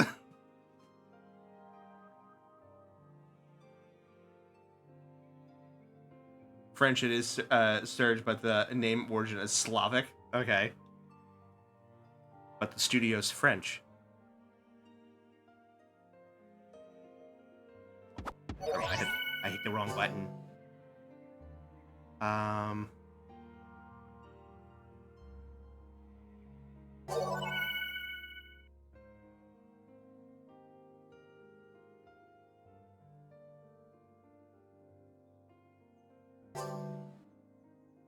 Ground neutral?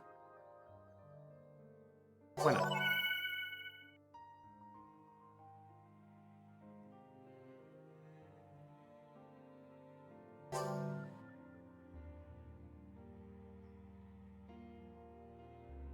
This thing you can review your move before making a purchase. Got it. Okay.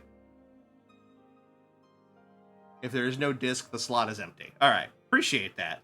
It's very nice to have somebody who's been working on the game in some capacity here. Okay, why am I not... Oh, I just need to jump. Okay. Like, how am I not getting in there? Hi there, big fella.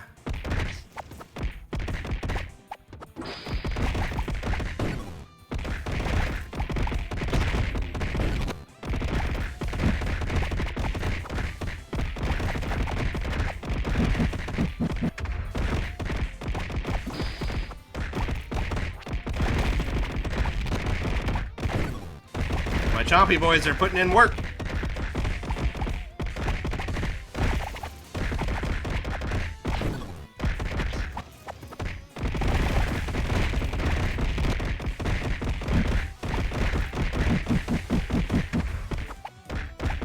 I'm juggling him! I'm juggling him!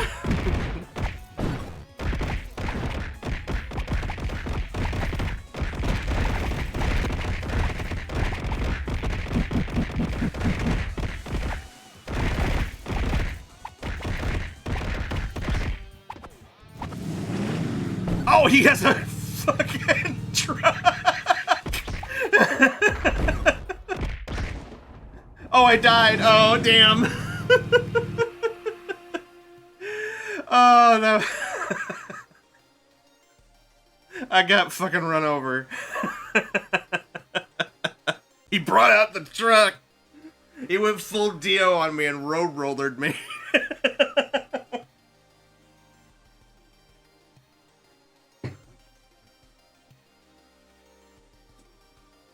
Oh, this is fun. I like this.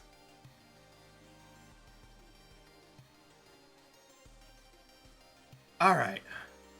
Now that I'm understanding how it works, It definitely is. It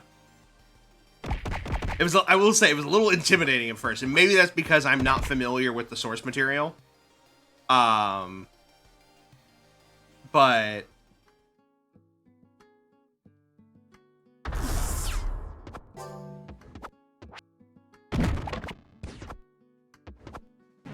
yeah, now that I'm like kind of understanding it.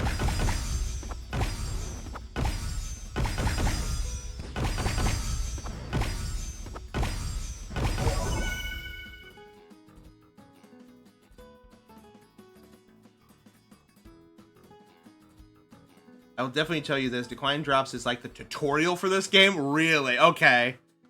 That's I both understand that, but it's also a little bit unfortunate.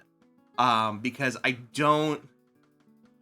it's a little bit of a bummer when you have to play something else as sort of like a prerequisite in order to either understand something or... And I get that, you know, sequels are a thing and everything like that, but like as far as gameplay mechanics, you know what I mean? Like... it's unfortunate if you have to go and play something else in order to understand how to play this, you know. Like, thankfully, this isn't... I'm familiar enough with Smash Brothers and platform fighters to kind of brute force my way through it. But for somebody who may not have experience with platform fighters and may not understand how roguelikes work and things like that, could be a little bit of a barrier of entry, so to speak. Kind of hope the developer bundles these two games together. That would, I mean, that would be a smart move, I think, in my personal opinion. So the name Surge is complicated. Surge is the English pronunciation. The French treat it more like Serge. Russian, it's Sergei, but Russian spells the name entirely different as Sergei or Sergei to get the fun little weird yay sound. Sorry for the earlier misinfo. I may fluently speak Russian and Ukrainian, but I'm also wrong some of the time. KJ being wrong? Perish the thought! The game used to be way harder back in the Steam Next Fest days, but we've been trying to make it easier to understand and also more accessible in general. That's so good. I've been fortunate to be a beta tester for a game as well, so I understand that, you know, it's a process. You know, it's something that's going to take multiple iterations to get to that sort of sweet spot. And I think you're close. I really do. Like I said, once you kind of understand how it works, you definitely start to kind of get a little bit of a flow state. The tutorial is partially my design, but Draz innovated on. Okay, that's awesome. Like, having something there is a little better than nothing. And maybe the only thing I might recommend personally is maybe, just as someone who's played a lot of roguelikes as well as, you know, platform, maybe having something that maybe explains just briefly the roguelike element. Like, you know, saying like, okay, yeah, you know, you have these different things and you can replace them, or you can get multiples of them and it increases the performance of said move, you know, that sort of thing. But as far as like the control tutorial that was there, I think that's pretty good. Like, no immediate notes off the top of my head.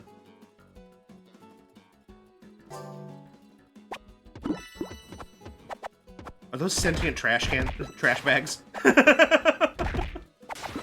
I love it. Oh, buddy, here, let me end your misery.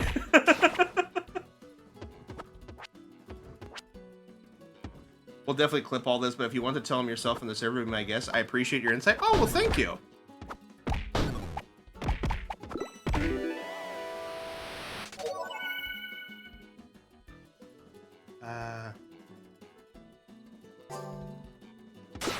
I need to get moves. I need moves. That being said, though, you know, little,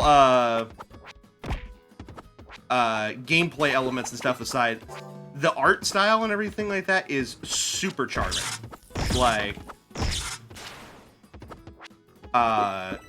it definitely makes me want to check out the original source material game more, because I love me I love hand animated stuff. I love hand drawn stuff, and I love stuff with unique, art styles and aesthetics. Like, and this is definitely checking those boxes.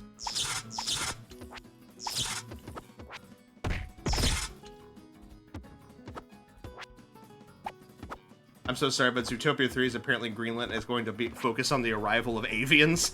Yeah, I saw the D23 stuff. There was a lot of interesting things in there.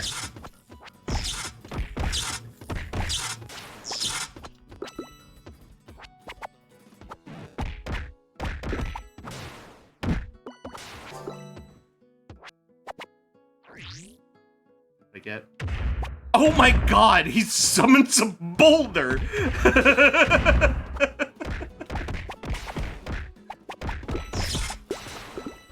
I'm like, fuck you, rock.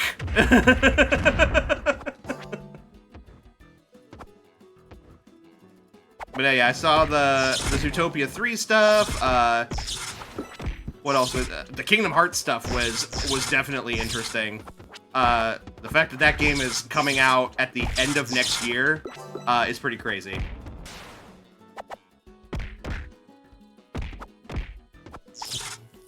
Are you a button?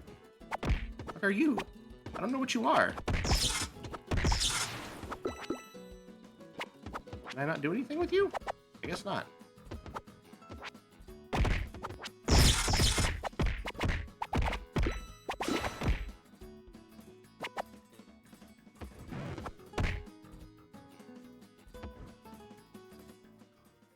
Activate the platforms. Okay. Platforming challenge? I can do that.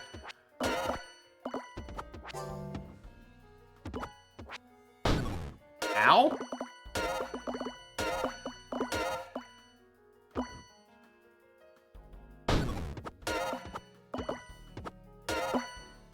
How many are left? Did I do it? Did I win? I guess not. I guess I missed one. Oh, did it reset my counter? Oh, it reset my counter. Oh no, I just failed. Okay. Guide the ball to the goal. Okay. Oh, that's why we couldn't get through them. They were break from underneath only. Got it.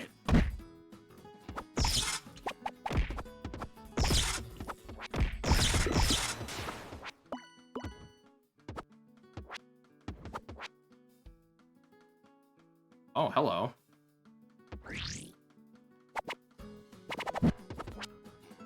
Gotta remember that.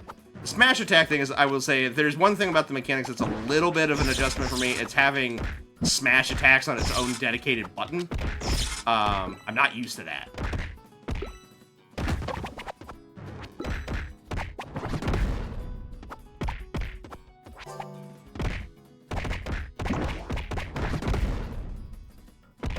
I'm a very long way from said ball. I'm feeling very Strider Hiryu right now with all of the blades and shields and shit around me.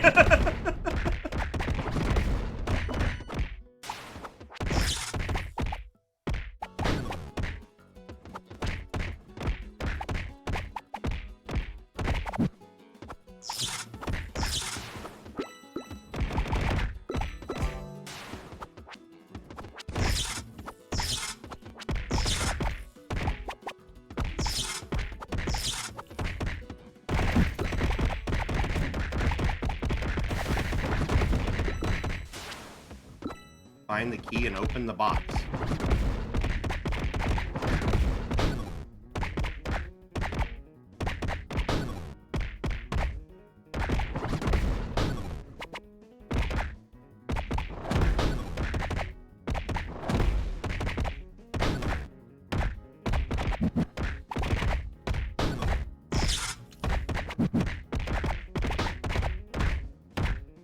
Are you gonna die or what?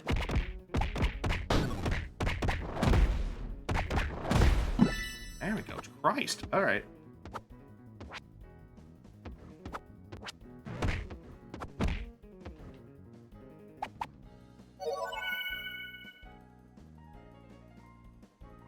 Oh, you do have the ability to make tilt to a smash thing? It's all in the options? Okay, that's nice.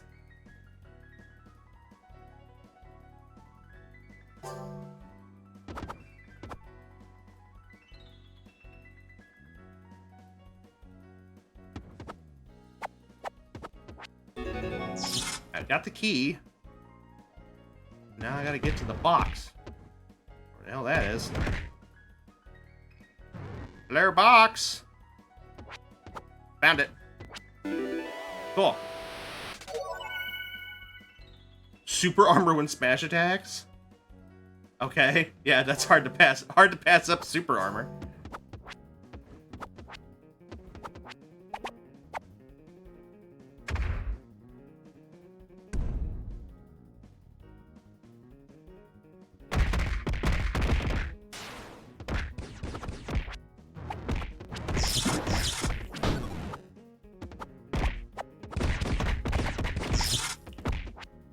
Not worth it. Okay.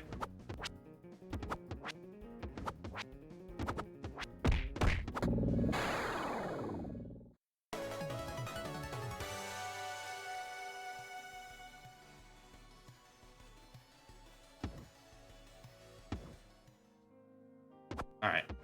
I will wait for the ad break to finish before we continue.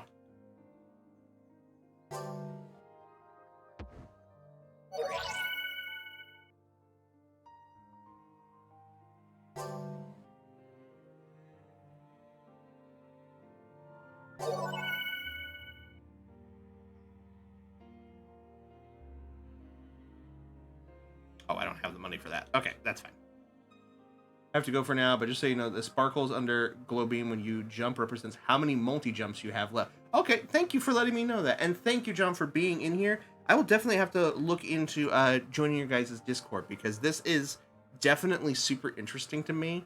And you guys have got a good thing going here. I really do like this. So I appreciate you coming in here and offering your input and sticking around to let me give my thoughts on it. I'll probably finish this run. We'll have to move on to the next ones, but this is definitely going to be something on my radar for sure.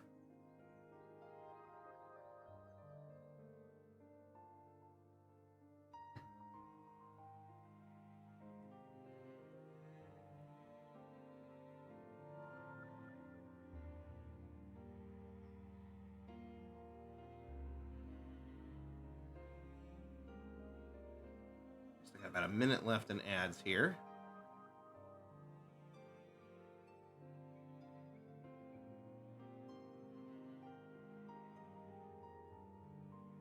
Get more multi-jump the higher your jump status. Okay, cool.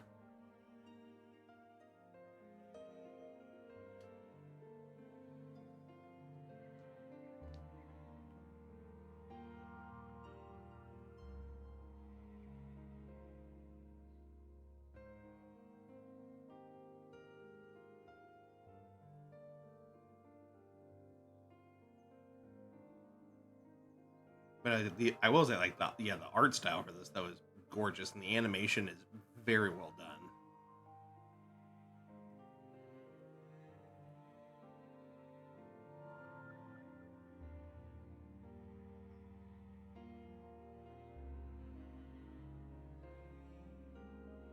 Just a few more seconds.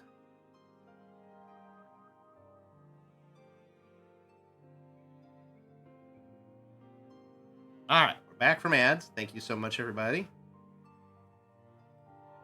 All right, let's see if we can beat this boss.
think I'm gonna make it.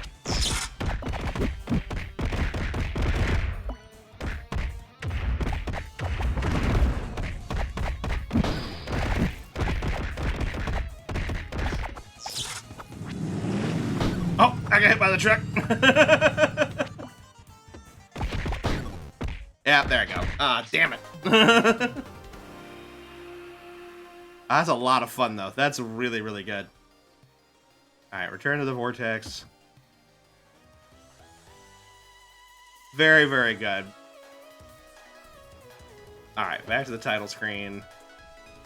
Let me get back on my face here real fast. And just need to wait for it to let me close the game, please and thank you.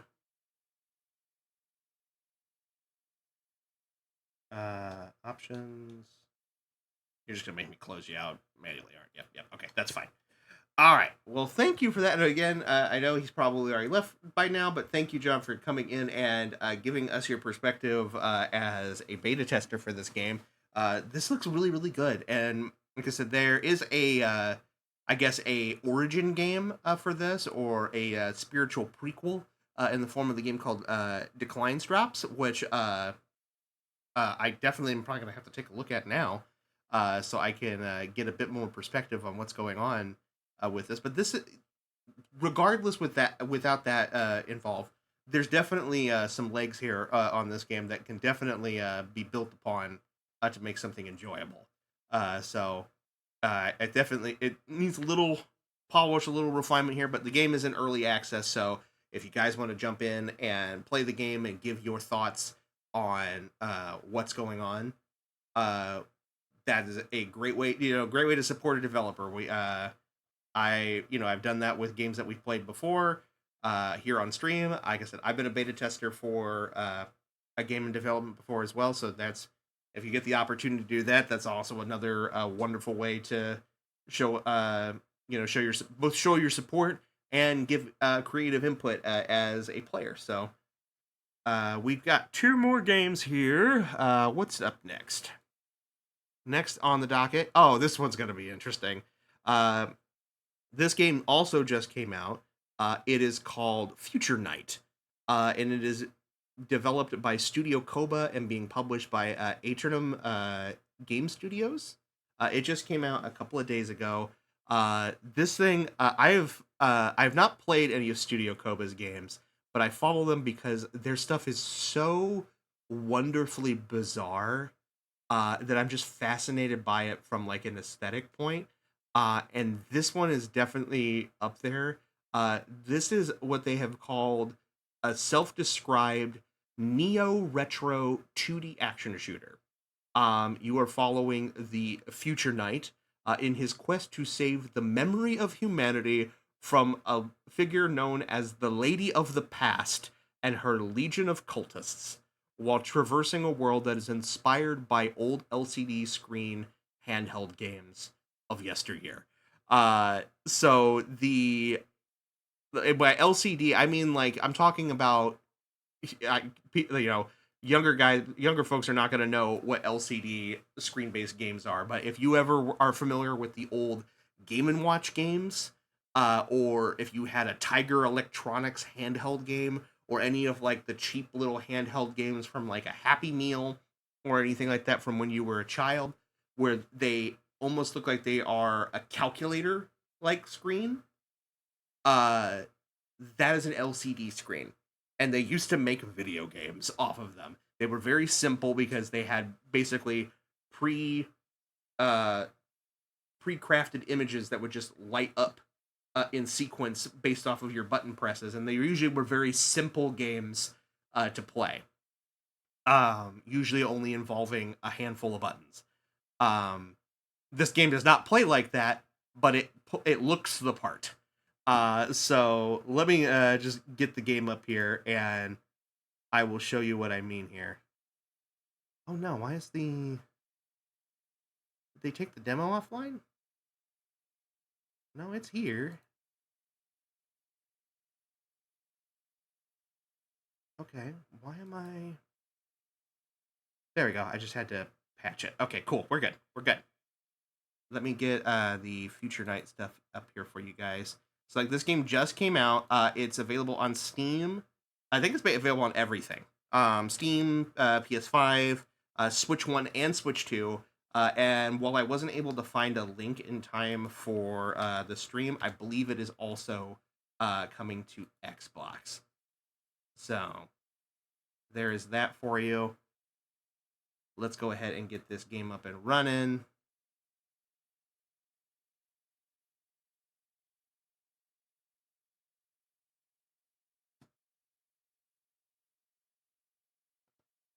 There we are.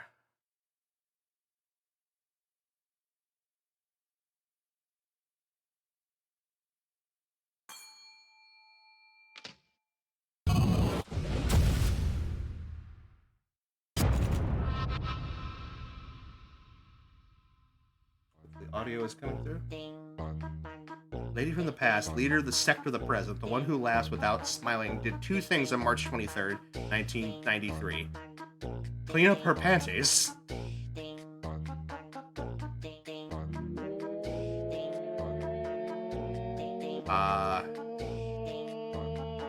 Also, I'm loving this music already. I clicked out of the game, is that why? There we go. And brainwash humankind.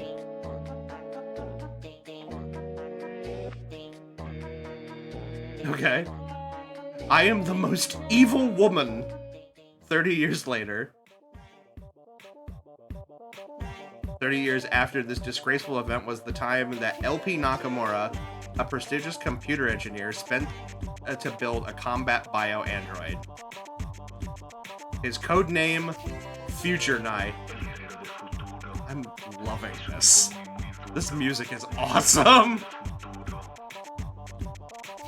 Armed with his little Nakamura, a game console to time travel, his Turbo A6 Pro, his Techno Blaster, and two more, a fragile yet devastating mutant.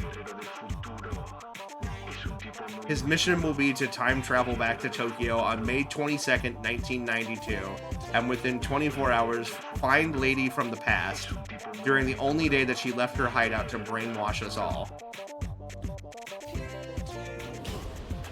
He is the solution. He is our last hope. He is Future Night.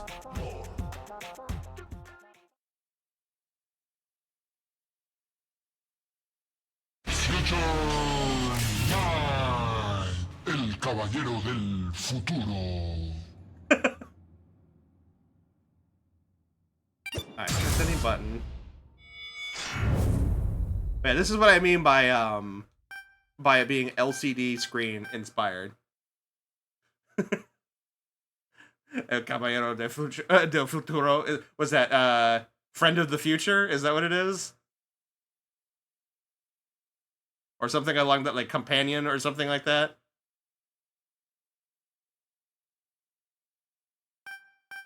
Is there a options? I guess not.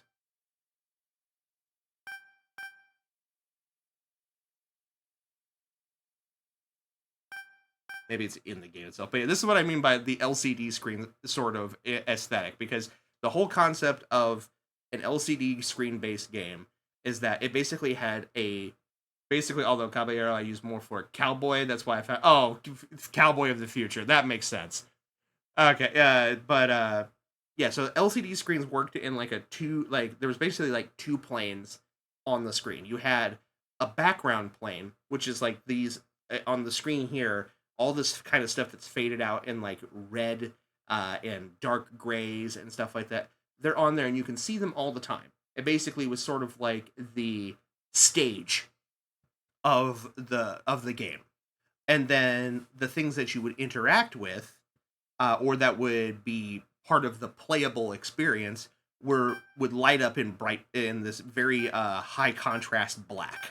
And sometimes you could see them because they would be faded out, and basically when they were super faded out, it just means that they weren't active. But when they're in this dark black like this, that's the active, part of the game at the moment. Cowboy would be more vaquero if I think about it. It's horseman? Okay. My language skills are shit. It's okay, KJ. We've had a busy stream week. You've been here for most of them, which I'm appreciative of, so. Alright, but let's give it a try here. But yeah, if you've ever if you want a good example of what an LCD screen game looks like, which what these are, it seems to be clearly heavily based off of, look up the old Game & Watch handhelds. Is there a this is just very loud. I'm just gonna have to turn the audio down just a smidge because it seems very loud to me. I'm just gonna turn it down just a little bit for you guys.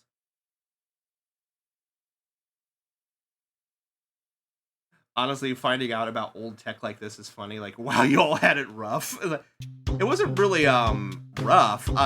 Game & Watch games were a little bit before my time even. They were like the early to mid 80s. But what I grew up with as far as LCD games were called Tiger Electronics games, which were bigger handhelds, and they were usually done to they basically were cheapo versions of popular games, or used as tie-ins for like other toys and shows and stuff like that. I think I have one. I think it's in storage, but I have a Tiger Electronics game for Transformers. All right, but we're just gonna have to go to this. I apologize if it's too loud. If it's so loud you can't hear me, let me know and I'll turn it down for you. I can't turn it down for myself though. Alright, so we can crouch. This music, though, is awesome, though. I love this. Tap for a short jump, hold for high jump. Okay, so we kind of were just doing this a second ago. Okay, we do have rapid fire. Oh, we have a meter over there to the left, though. Lock? Oh, left button. Okay. Go, go, go, go! Okay, we have a dodge roll. Melee to kill multiple enemies, cooldown needed between uses. Okay. Oh, we have an air melee. Okay, cool, cool.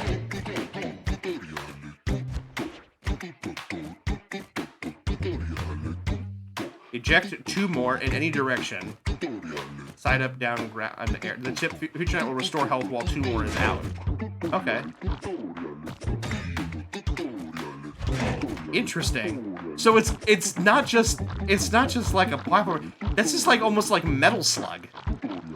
Super dash. Consume 1 energy block to execute super dash.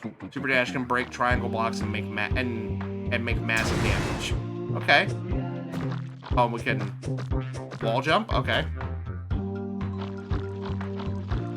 Shot 2 more.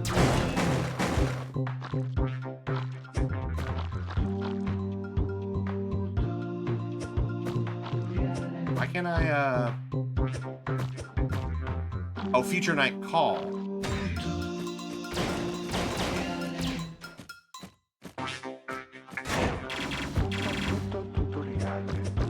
Oh, he can, but... Oh, I see. You have finite energy as 2 more. Got it. You're never fully ready, but today you're ready enough.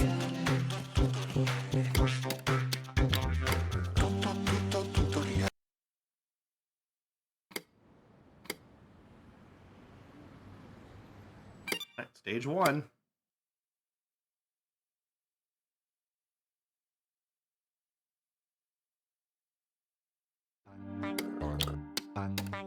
I love this music. It's so cool.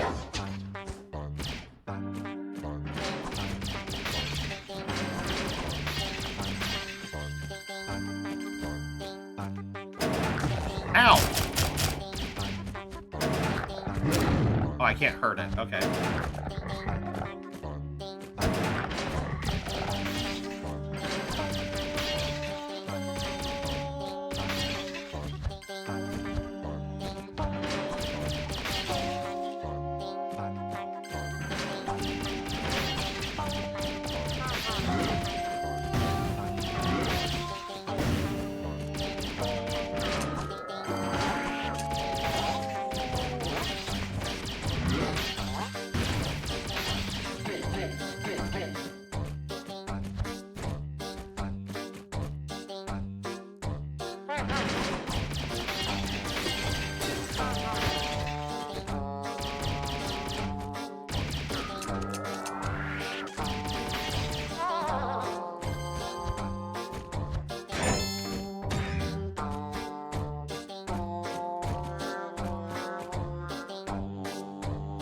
I can just absolutely groove with this music. I love it.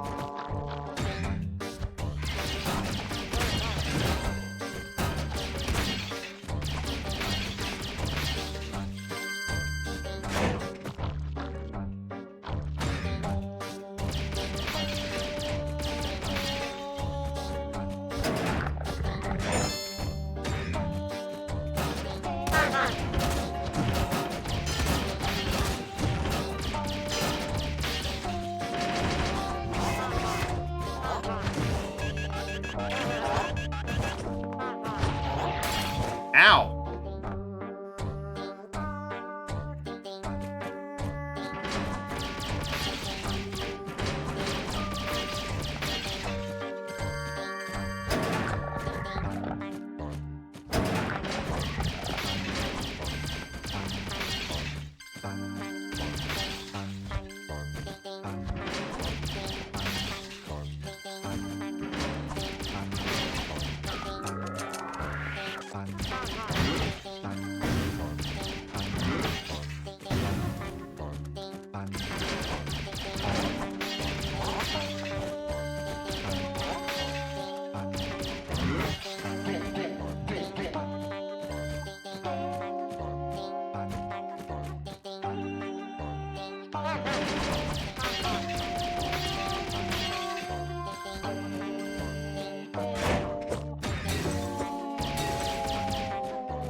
Hello?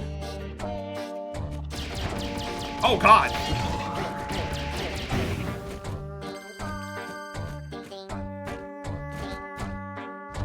Oh, I see.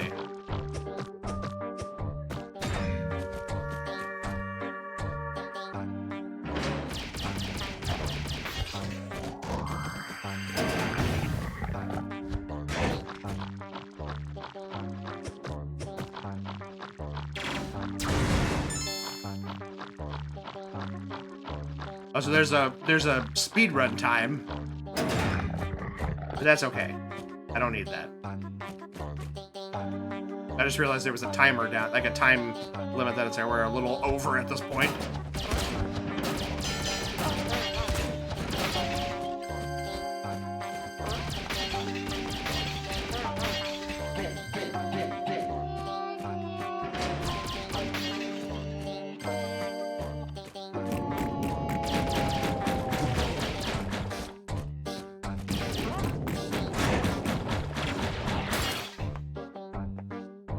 Shit. Oh man, do I have to start all the way over?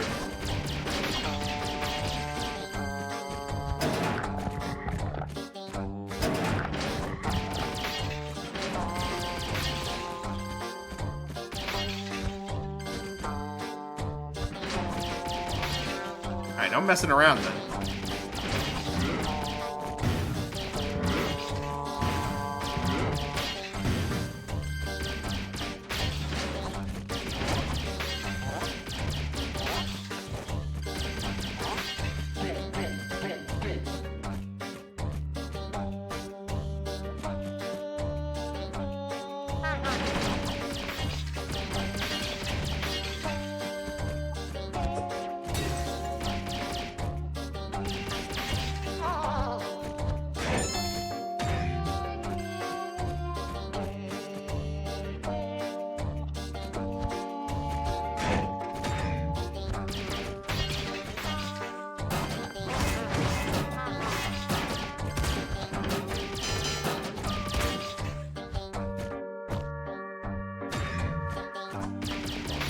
Alright.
Oh, hell yeah! Stage gear. Is he playing this game?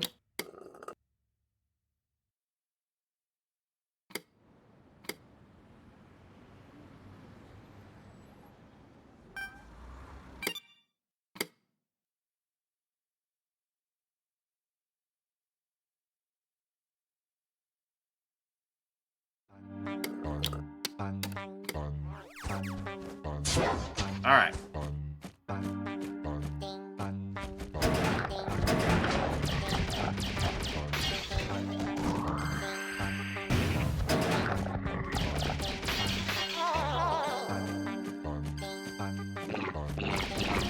What the hell are you?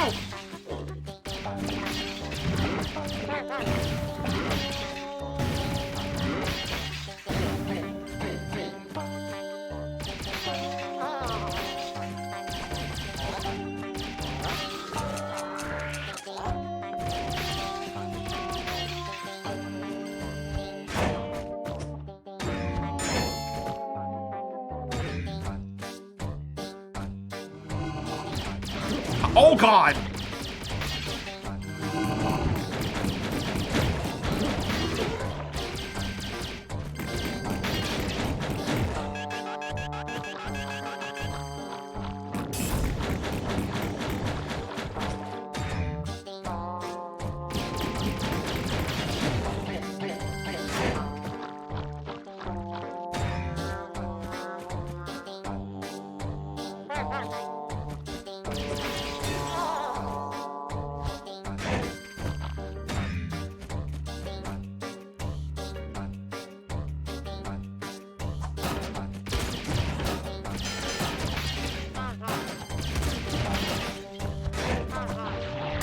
Oh, I touched the guy and I die? Oh, that's unfortunate. Alright.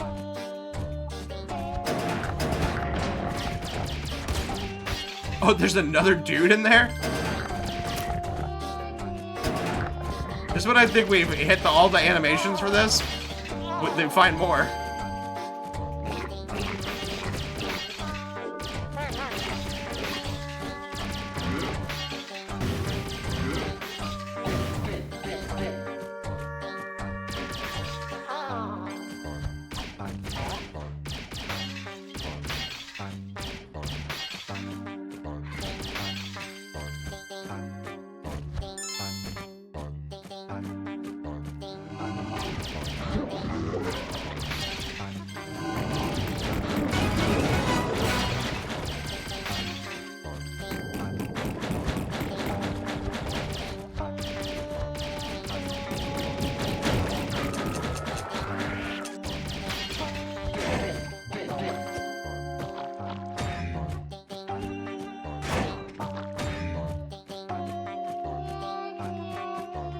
Hi, Jolly! Why are my alerts not going off? I just saw that you subbed, but did the alert go off and I just didn't hear it? But welcome in. Thank you for the resub, my friend. How are you been? To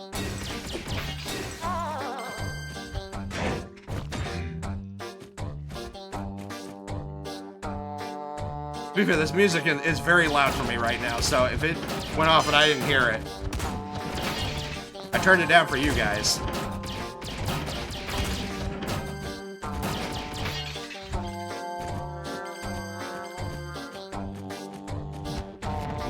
Oh God!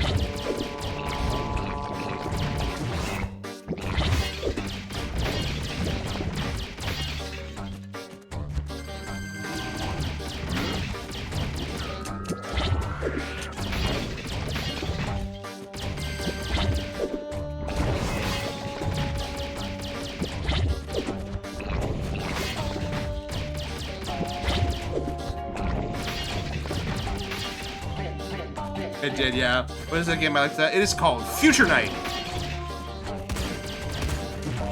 It just came out a couple of days ago, actually.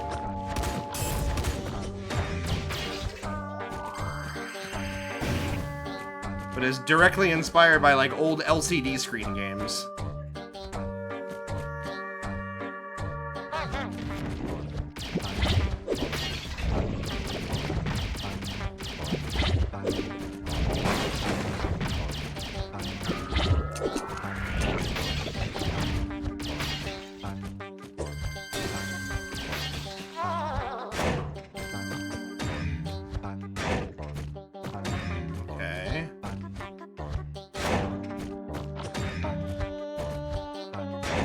There we go. Looks very clean. Yeah, it's very, very good.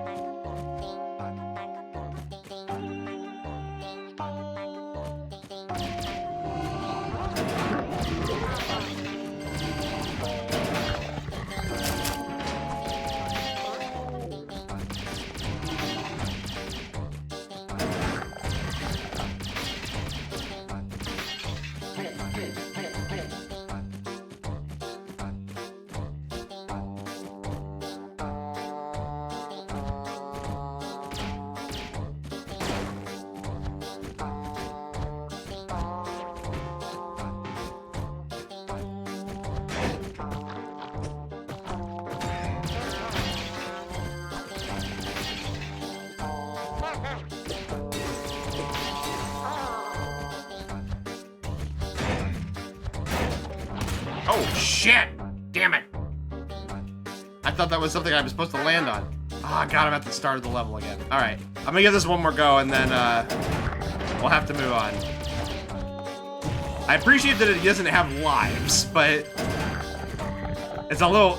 definitely a hardcore game where it throws you at the beginning of the level if you die.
Ah, well, shit. Alright, well, that's gonna have to... I gotta move on to other stuff. 'Cause we still got one more game, and it's gonna probably take a hot minute to get through. So, we will have to go back to the map for now.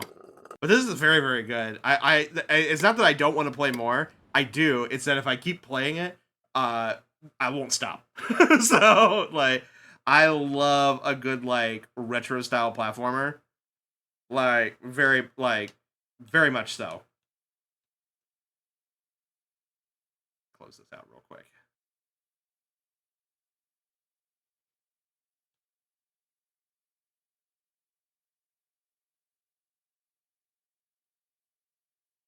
I need to quit the game, please. Thank you. All right, cool. But yeah, this was very, like, again, excellent. This is actually, I've been following Studio Koba for a while, like, just passively, but this is the first time I've actually, like, tried out any of their games. And this was really, really good. Like, they have, what is it? They had, 2 other games. What was it? Norita Boy and I think Haneda Girl are the other 2 games that they've come out with, which are also very, weird and wonderful sprite-based, like, crazy sci-fi games. So I may have to check those out at some point. But we do have one more game on the docket this evening, and it is a game called Never's End, which is being done by a studio called Hypersect. I think it was announced back during Summer Games Fest, if I recall correctly. And it is a tactical RPG, but it's very interesting in the sense that, like, you're not just doing combat. Like, you know, you're not just doing your typical, like, Fire Emblem, Final Fantasy Tactics kind of thing, where you're moving troops around and doing attacks. You can also affect, like, the environment to give yourself an advantage, apparently. Like, you can apparently change the weather, change the terrain. And then there's also this whole thing that the people that are fighting for you, they're not soldiers, they're not heroes. You are this entity that is trying to protect, like, the last bastion of humanity, and the only way you can save them is by effectively turning the citizens into, like, living warrior, like, basically warrior drones for your purposes. So whoever you recruit, they will never be the same again. So there's a bit of, like, a moral dilemma with this as well. So we're gonna give this a try. It also has a very wonderful art style as well.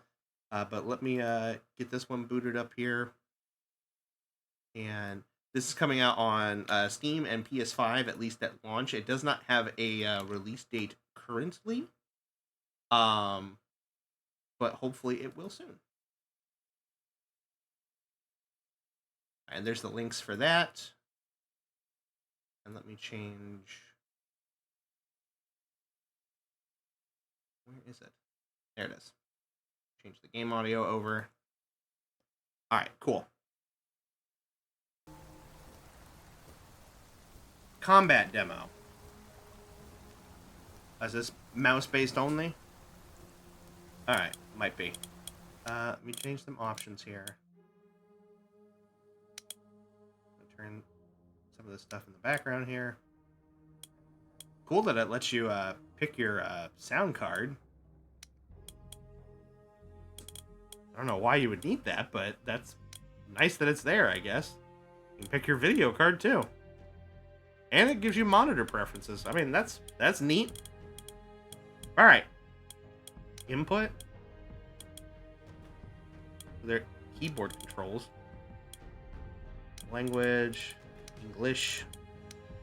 Is there subtitles or anything? Nope. Just making sure. All right, let's give it a go.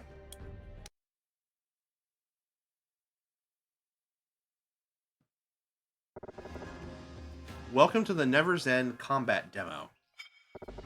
In this demo, you can explore a variety of biomes, test your skills in battle, and experiment with one type of magic. In the full game, a large and unique world will be generated for your adventure. Okay.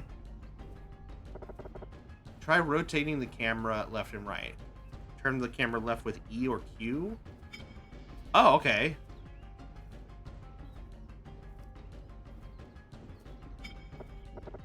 Now rotate the camera down. All right, R and F.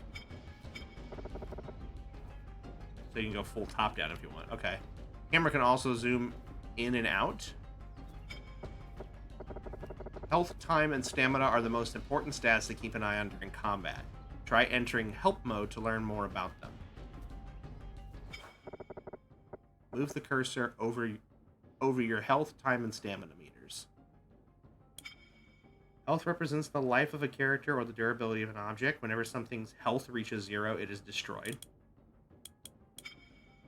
Nearly all actions cost time to perform. Your time meter fully refills at the end of your turn. Strenuous actions cost stamina in addition to time. Your stamina recovery indicates how much stamina you regain at the end of each turn. Okay. Remember, help mode can be used at any time to learn more about the game. Use it often. When you're ready, exit help mode to resume the fight. Okay. Actions you can perform are displayed at the bottom of the screen. Select the move action from the action bar. Walking during combat uses up time. The further you move on your turn, the fewer other actions you can perform. Walk to the suggested location when you're ready to continue. Okay? It's time to go on the offensive. Select your pickaxe attack. Use the pick side of the weapon to deal crushing damage, perfect for breaking bones or cracking carapace. Now select the spiderling to perform the attack. Okay. Ending your turn will recover all of your time and a portion of your stamina.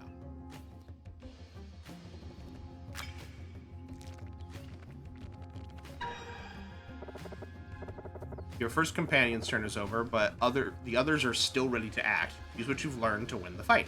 Okay.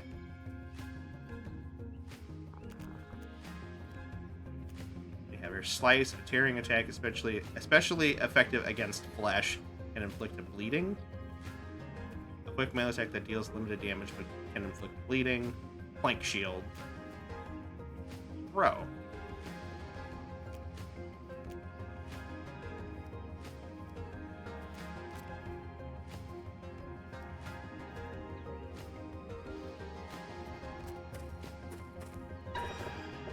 While adjacent to an enemy, you both become engaged. Once engaged, combatants cannot move again until their enemy is defeated or they are pushed apart.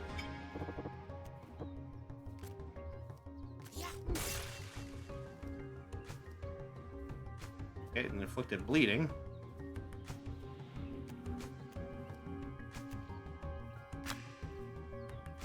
Alright, what do you have?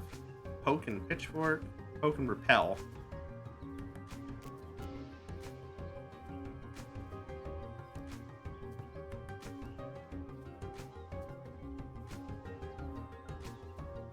Okay.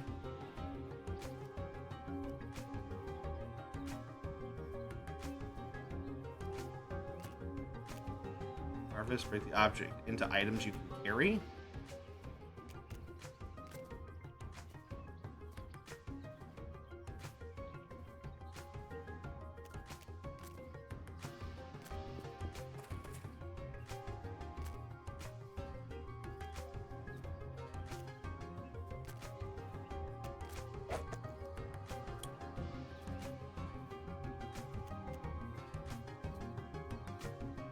Can throw it. Guess I'll just equip it.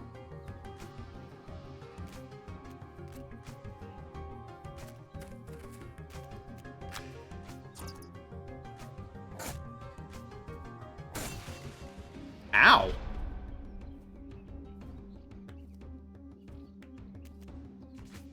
Use the axe side of the pickaxe to deal splitting damage, chopping through trees and wooden shields with ease.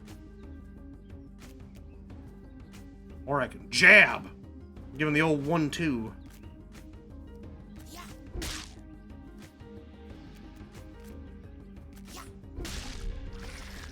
Alright, spider dead.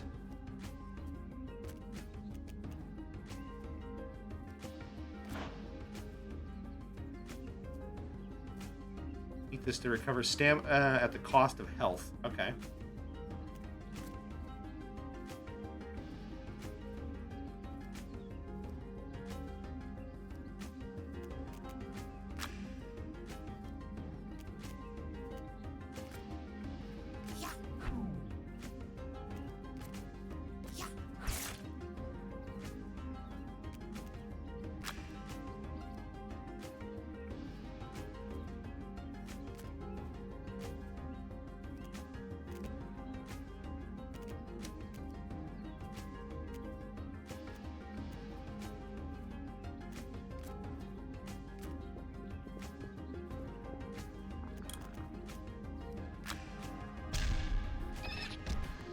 Oh, he died from bleeding. Okay.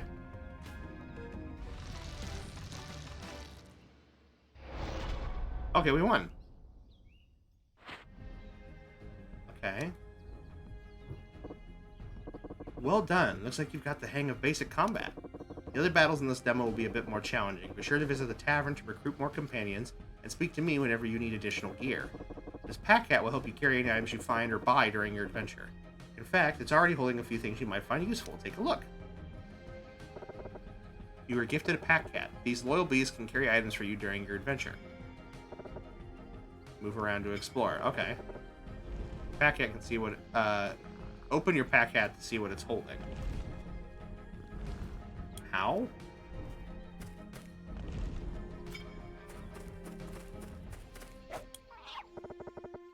Select the coffee flask to equip the item. If your pack cat ever fills up, your new items will fall to the ground until you free up space.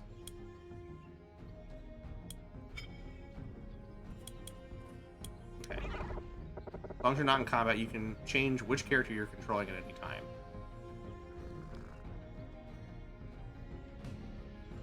Alright.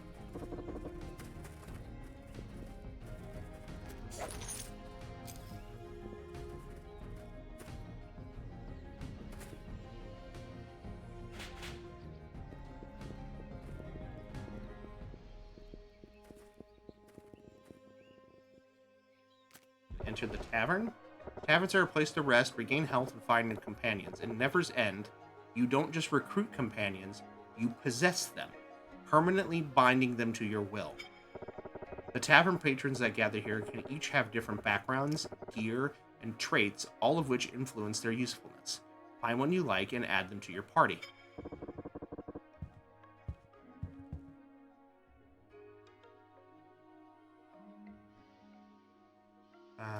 More. Inspect. A keen mind grants the scholar increased initiative, helping them assess the battlefield faster than their foes.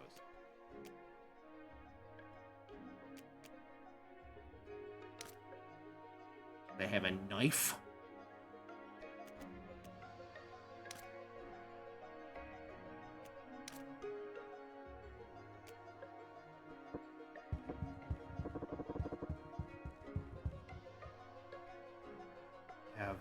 Celine, the shovel.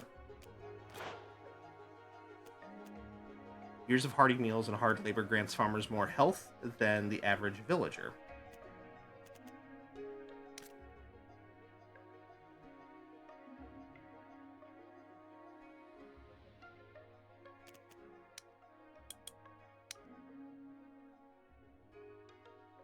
And what about you?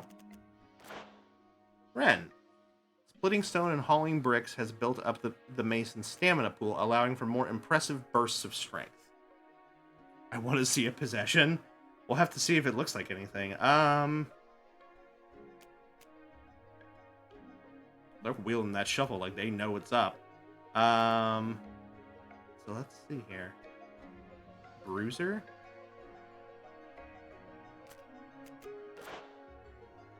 Strong swimmer. Energetic, quick.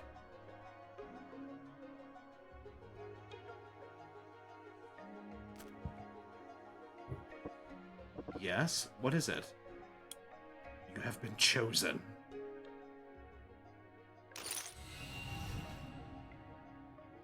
Okay. Can I do more? Can we do all of them? Yes. Come back. Oh, party limit is 4 currently. Okay. I'm fascinated by it. Yeah, the concept's definitely interesting.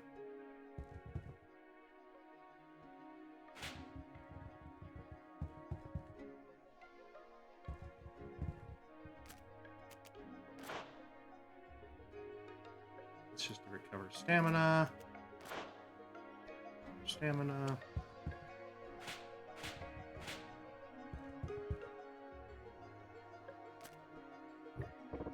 Food and drink are available at the display tables. If you're tired or injured, resting in one of our fine rooms. How much to rent a room? Here's what I've got available. Just rest until noon.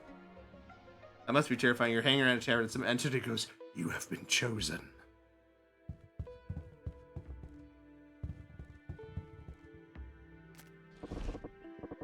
Unlock magic. The academy is just up the hill. Okay. Just up the hill, you say? Well, that's fun.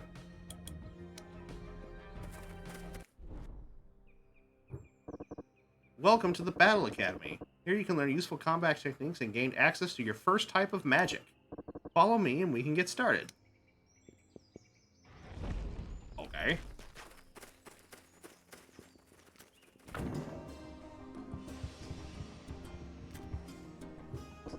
What would you like to learn? Teach me how to use fire magic. Becoming a fire conduit grants the ability to manipulate heat by moving it from one place to another. The first lesson a new conduit learns is how to heat or cool the air to create wind. Let's explore your newfound power. To manipulate heat, you must learn how to see it. Hover over your character to see additional information about the block where you're standing. The lower right corner of the screen is the terrain info panel, which shows information about the terrain and weather of any block you have selected. Enter help mode and inspect the temperature meter. Okay.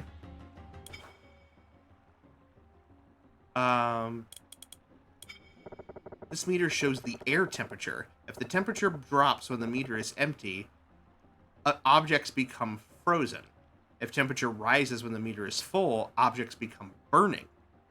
If the change in temperature on opposite side of a block is 2 or more, wind will blow from cold to hot. Interesting. Humidity. Different weather effects occur based on humidity being higher or lower than temperature. Fog when they match, rain when humidity is higher. That's crazy. Experienced fire conduits become very familiar with how temperature affects the wind. Select your fire transfer ability to start moving heat around. Subtract temperature from one target and then add it into another. The first block you select is the location you are subtracting heat from. Select the block in front of you to make it more cold. The second block you add is the location is where you are adding heat. Highlight the block behind the spider to preview what will happen if you make it more hot. You see the arrow on the spider? It is showing that wind will blow from cold to hot. Select the block to try it out.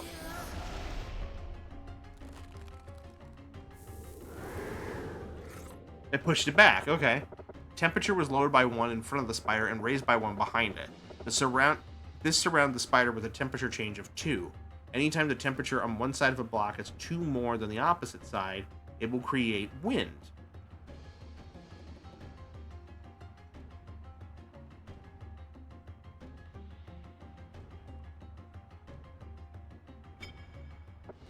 Okay. The fire conduit's most feared ability is heating the air around a target, making them hot, or even setting them on fire. Select your fire transfer ability to learn more. The weather is currently warm, which will make it easier to fill the temperature meter. Select that empty block near the spider to subtract heat from it. Now select the spider to add heat to its block.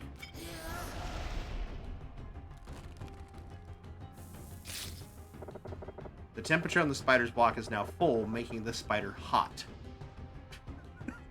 This spider is hot. Move your cursor to the spider and enter help mode to inspect its status. Hot objects spend extra stamina to perform actions. Making an object hot is a great way to wear it down. If you can reduce the stamina of your foe, you can prevent them from attacking as often. Select your fire transfer ability again. Now select a new block to draw heat from. Add more heat to the spider's block. Its temperature is already full, so any additional heat will burst the meter, igniting the spider. This is such a wild, wild concept. The spider is now burning and will take additional damage at the start of each turn. Be careful when lighting your enemies on fire, or you may find it creates more problems than it solves. Wind and fire are just the beginning. By moving heat around to manipulate the weather, you can learn to create fog, rain, and snow. Draw enough heat from your target, and you can even cause enemies to freeze. When you're ready, touch one of the altars to grant its magic to a chosen companion. Then get out there and start experimenting. Okay.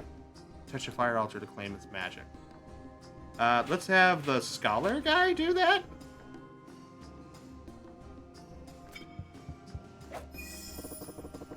You can use the second altar to empower another companion if you wish.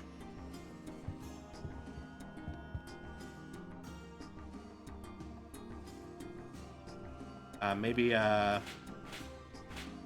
Sophia as well.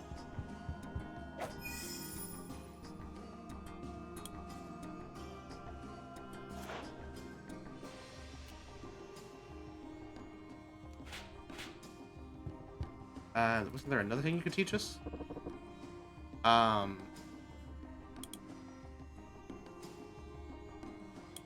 Teach me combat techniques. Let's discuss some combat techniques that will help you in battle.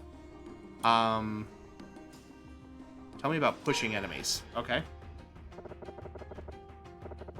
An object's weight determines how much stamina is needed to push it. The most common use of push is to push an attacker away to escape being engaged. Push the skeleton away from you.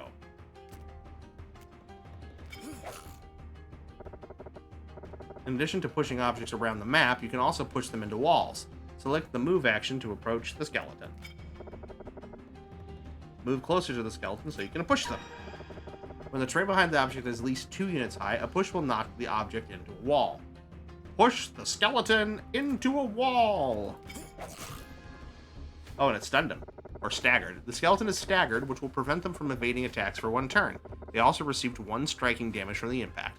This damage is guaranteed, so it's a great option if you can't afford to miss an attack.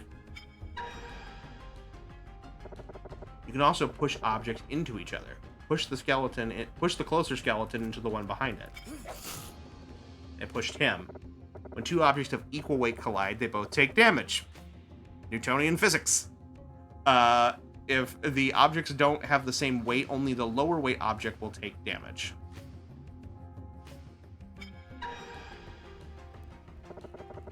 Pushing an object into a burning object can cause the fire to spread. Try pushing the wolf into this brazier. You set the wolf on fire. The wolf can now transfer burning to more objects by being pushed into them, or the other way around. You can also push characters off ledges. A character that falls from a ledge of 2 units high will become knocked down. Try pushing the skeleton off the ledge. Okay. Knockdown objects can't move or attack until the end of the following turn. Using high ledges to your advantage is a great way to control the battlefield. Wasn't there another combat technique? How can I coordinate my team's actions? Swapping positions with an ally is a simple maneuver with many applications. So we're getting ready to go in an ad break, guys, so I apologize. Actually, so we just went in one. Swapping positions with an ally is a simple maneuver with many applications. Your archer is currently engaged by the enemy. This reduces the archer's accuracy and makes it difficult to escape, but by using the swap places ability, you can greatly improve the situation. Select the companion behind you, and then choose the swap places ability to exchange positions. Now that you're no longer engaged, your accuracy with ranged attacks has returned to normal. Shoot the wolf to win the fight. Okay. Whenever a companion is in a bad position or near death, always check to see if you can escape if they can escape their predicament by swapping with a nearby ally. In addition to escaping a dangerous situation, swapping places can be useful for attacking an enemy that is difficult to reach. This companion doesn't have enough time to walk around the barricades and attack the skeleton, but swap places can solve the problem. Select your ally and use swap places to move to the front to engage the enemy. Thanks to swap places, you now have enough time left over to attack with your war axe. In difficult terrain or blocked in by obstacles, enemies, or allies, remember that swap places can often be used to reposition and attack. Another key to effective teamwork is the delay turn ability, which can be used to help your companions coordinate their actions. This companion is unlikely to hit that skeleton from down here.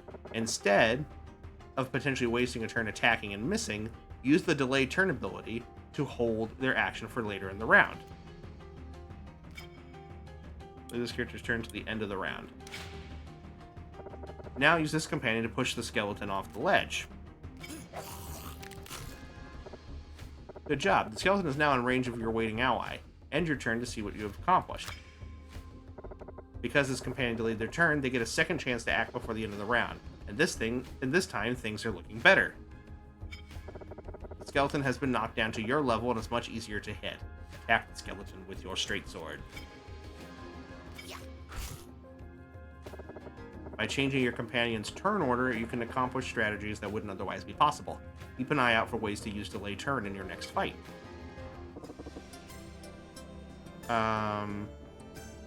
Is this different than what we were learning? Oh, this is different. Advanced fire techniques. Remember that wind is a natural result of large temperature differences between blocks. It blows from cold locations towards hot ones. If you adjust a single location's temperature multiple times, you can make a large difference in all directions. Select your fire transferability to learn how. Select the block in the middle of the spiders to subtract heat from it and cool it down. Welcome back from ads, everybody. Now you need to put that heat somewhere. Let's add it to that block on the hill for now.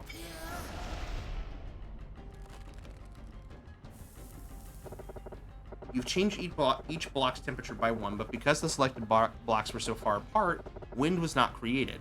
Wind is only created if there's a change of 2 on opposite sides of a single block. Select the fire transferability again, and let's get some wind going. Subtract more heat from the same location to make it 2 colder than the surrounding blocks. Now add that heat to the same block on the hill to make it 2 warmer than the surrounding blocks.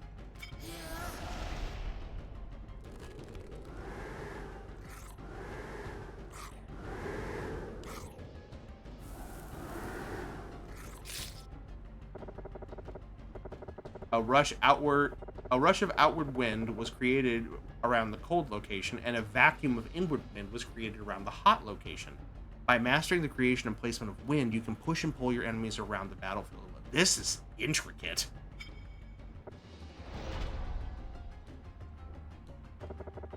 While freezing and burning are a fire conduit's most famous abilities, they can employ fire transfer in more subtle ways as well.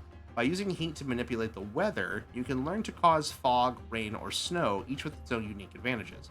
Hover over the wolf's block so you can see its terrain info panel. On the terrain info panel in the lower right of the screen, there is both a temperature meter and a humidity meter. These two meters interact to create weather effects. Alright, so they want me to look at this again.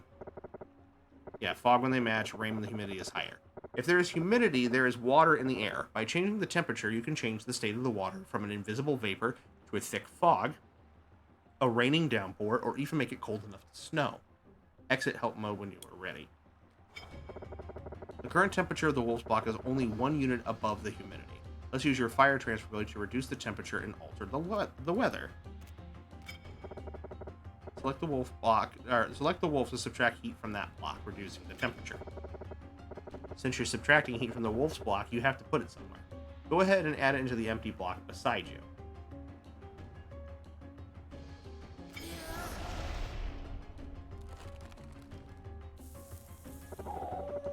The temperature and humidity on the wolf's block are now equal and resulting in fog. Block's current weather and status effects are visible above the terrain info panel and in the bottom right of the screen. Enter help mode and hover over the fog status effect to learn more about what it does. Accuracy was reduced when the target of attack is inside or behind fog. Fog makes it harder to see and aim. It is more difficult to hit enemies standing in fog or to attack distant enemies through fog. This makes it useful for holding critical defensive positions or providing cover from ranged attacks. If you reduce the temperature again, it will be lower than the humidity and the air won't be hot enough to hold all the water. Select fire transfer ability to reduce the temperature even further.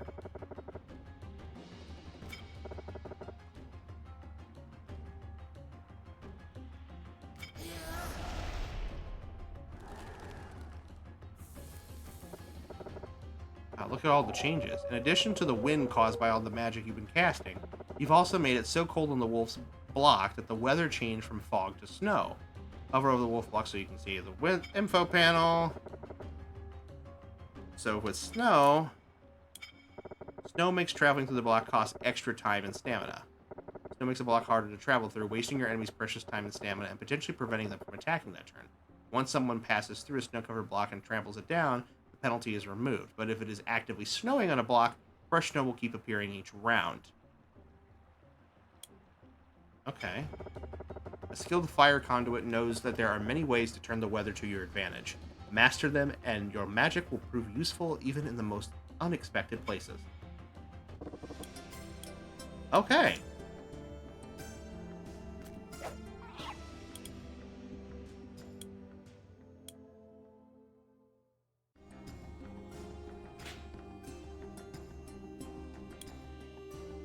Let's give David here a better shield.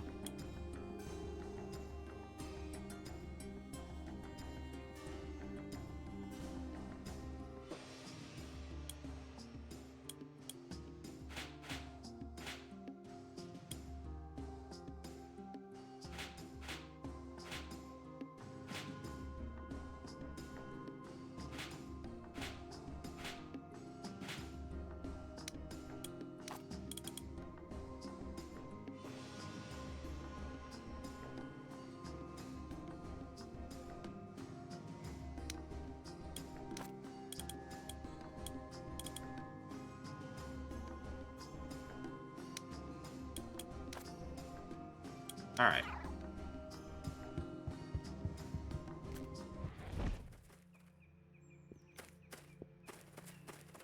So now what?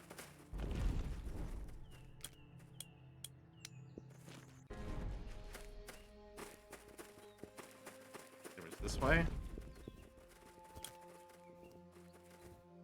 Corrupted. I don't know what that means, but we're gonna find out. Place team. Start of the battle, you can reposition your team. Select a character to try moving them to a new location. You can place the character into any of the highlighted panels on your side of the battlefield. Try placing them down where you want them to start fighting from.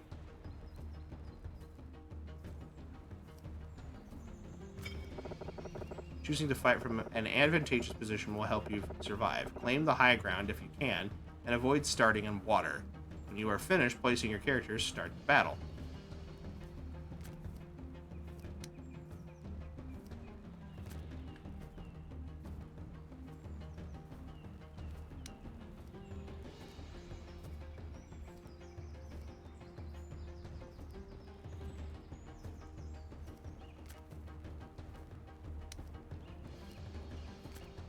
Shoot here, I guess, and then put you here. Okay. See how it goes.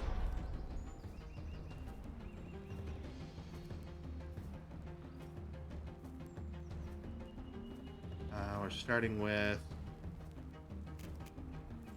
you, huh?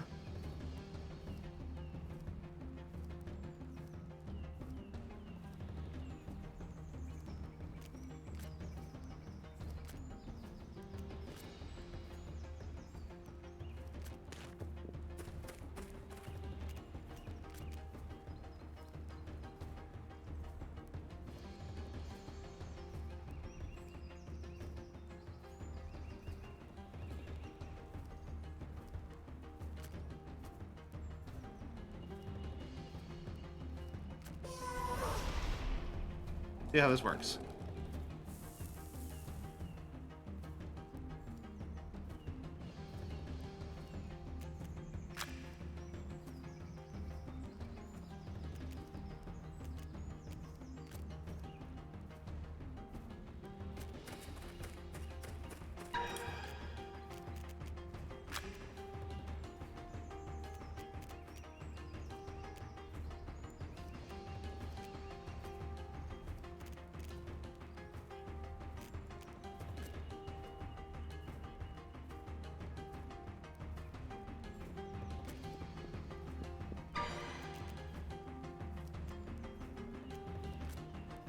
Drink the coffee flask.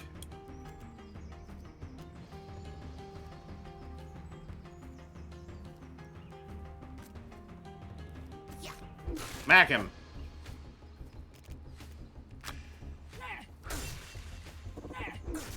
Ow. Oh, fuck. Oh, fuck.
Bleeding. Okay.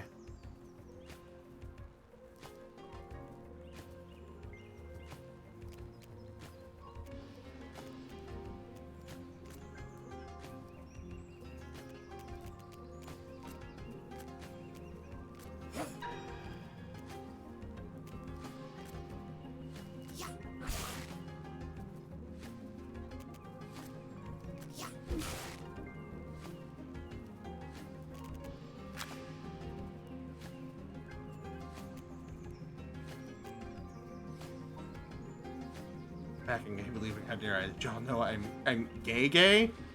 No, but we knew you were gay. I don't know if you're gay though. That's a lot.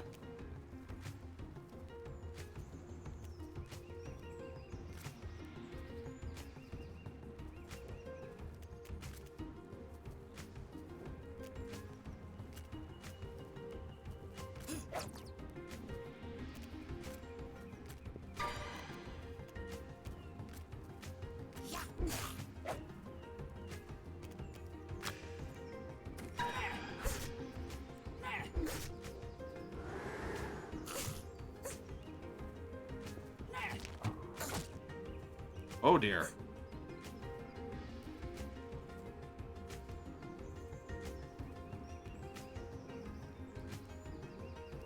Let me forward one, push you.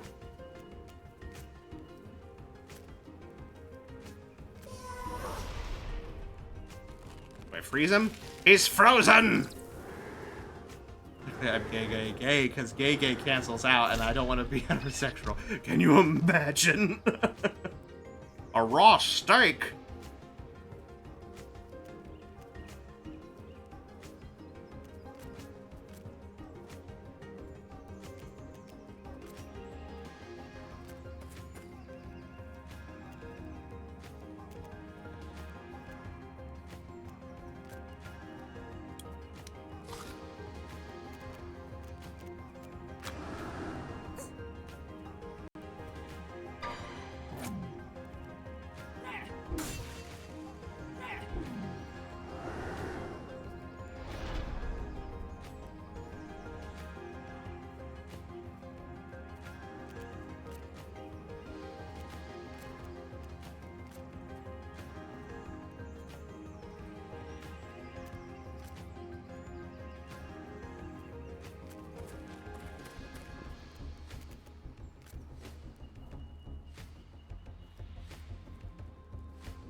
The guy at the gym today wink at me and go like, so how do you like your meats and gods? That would have been hot if it was hot, but he wasn't, so it was bullard. How do you like your meats?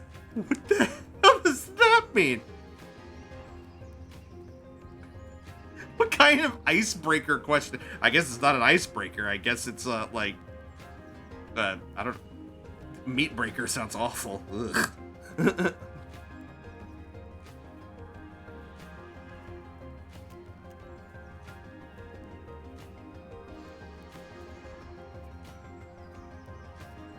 Can I do... I wonder if I can do this multiple times. Swap places. Swap places.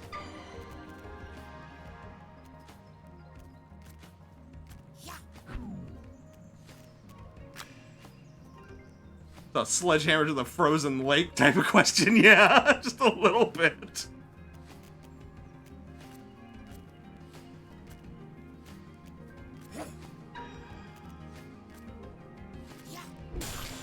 Armor break.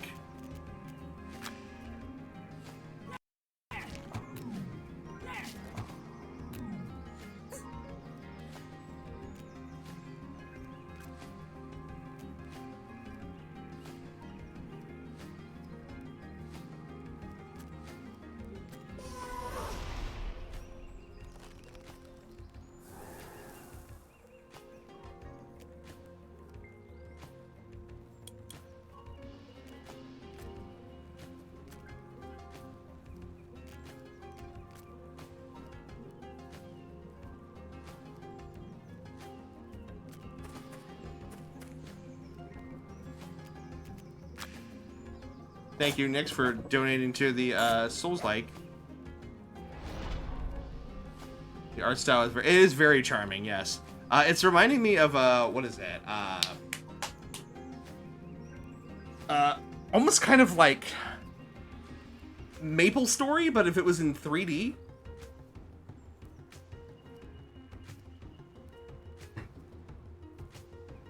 I guess a little more detailed than that, obviously, but thank you, KJ, for donating to the Souls-like as well. Alright,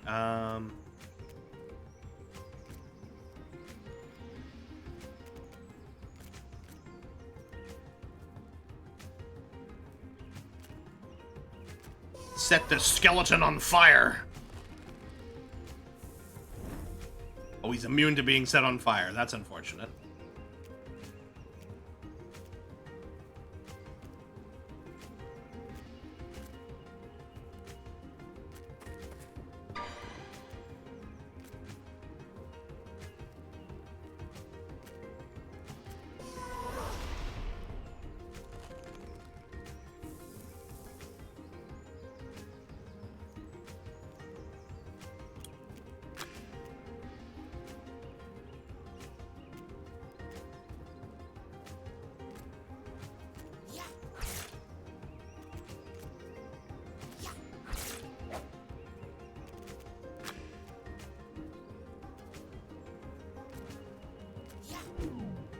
I missed.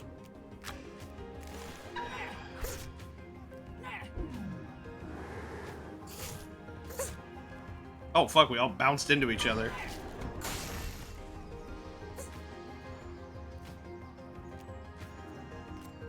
Get away from me! Damn it! I said get away!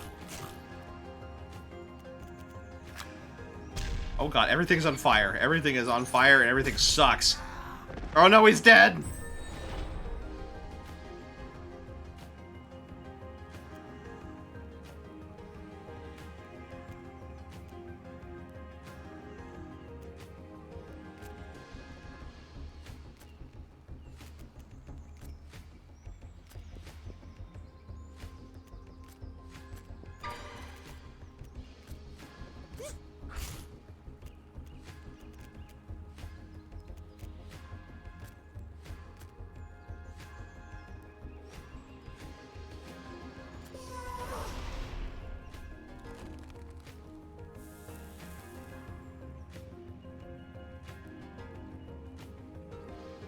I wish I could repeatedly donate to Souls-like, but alas, the democracy has some financial regulations.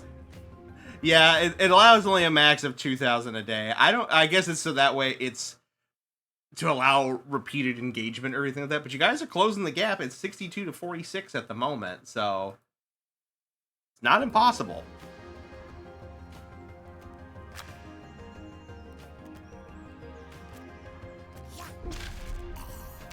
All right, you're dead.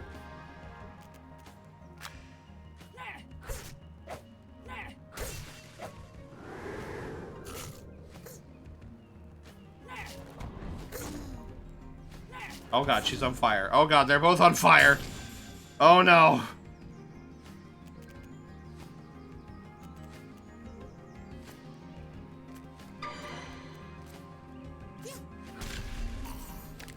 Alright.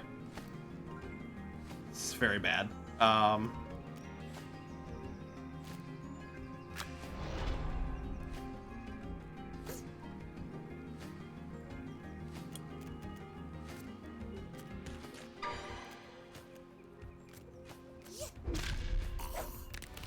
Alright, we're good.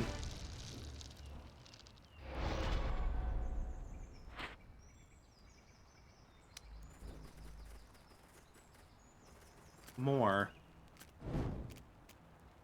What does a silver skull do? Consume? Oh. Well, that's unfortunate.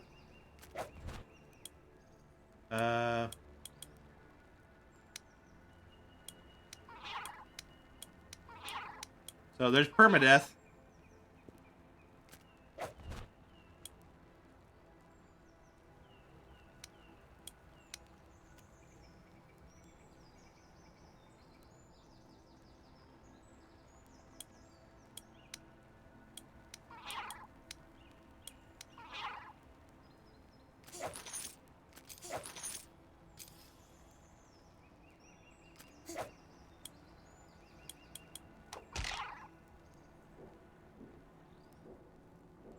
Well, that's unfortunate.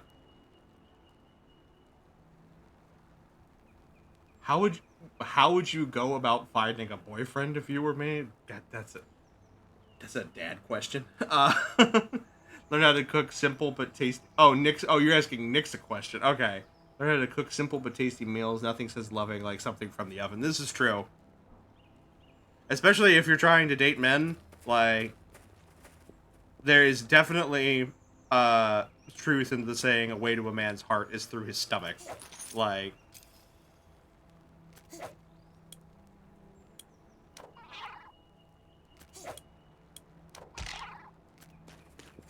You are my dad. You're my dad. Boogie, boogie, boogie. how would you go about finding a boyfriend? Well, son, there are a variety of different ways you could go about this. The Nix does have a good point about cooking, but any sort of I think any sort of thing that you can do to provide, well, really the best thing you have to do is you have to look into how you like to express your affection, for one. Love languages are a thing, to a point. So if you are the active service type, then yes, cooking or tidying up around the home, those can be ways to be appealing. But if you're trying to simply attract the attention of someone, the best thing you can do is, first of all, you have to be welcoming, which means it requires you to be vulnerable, which is difficult during today's day and age because there are so many people who will take advantage of vulnerability.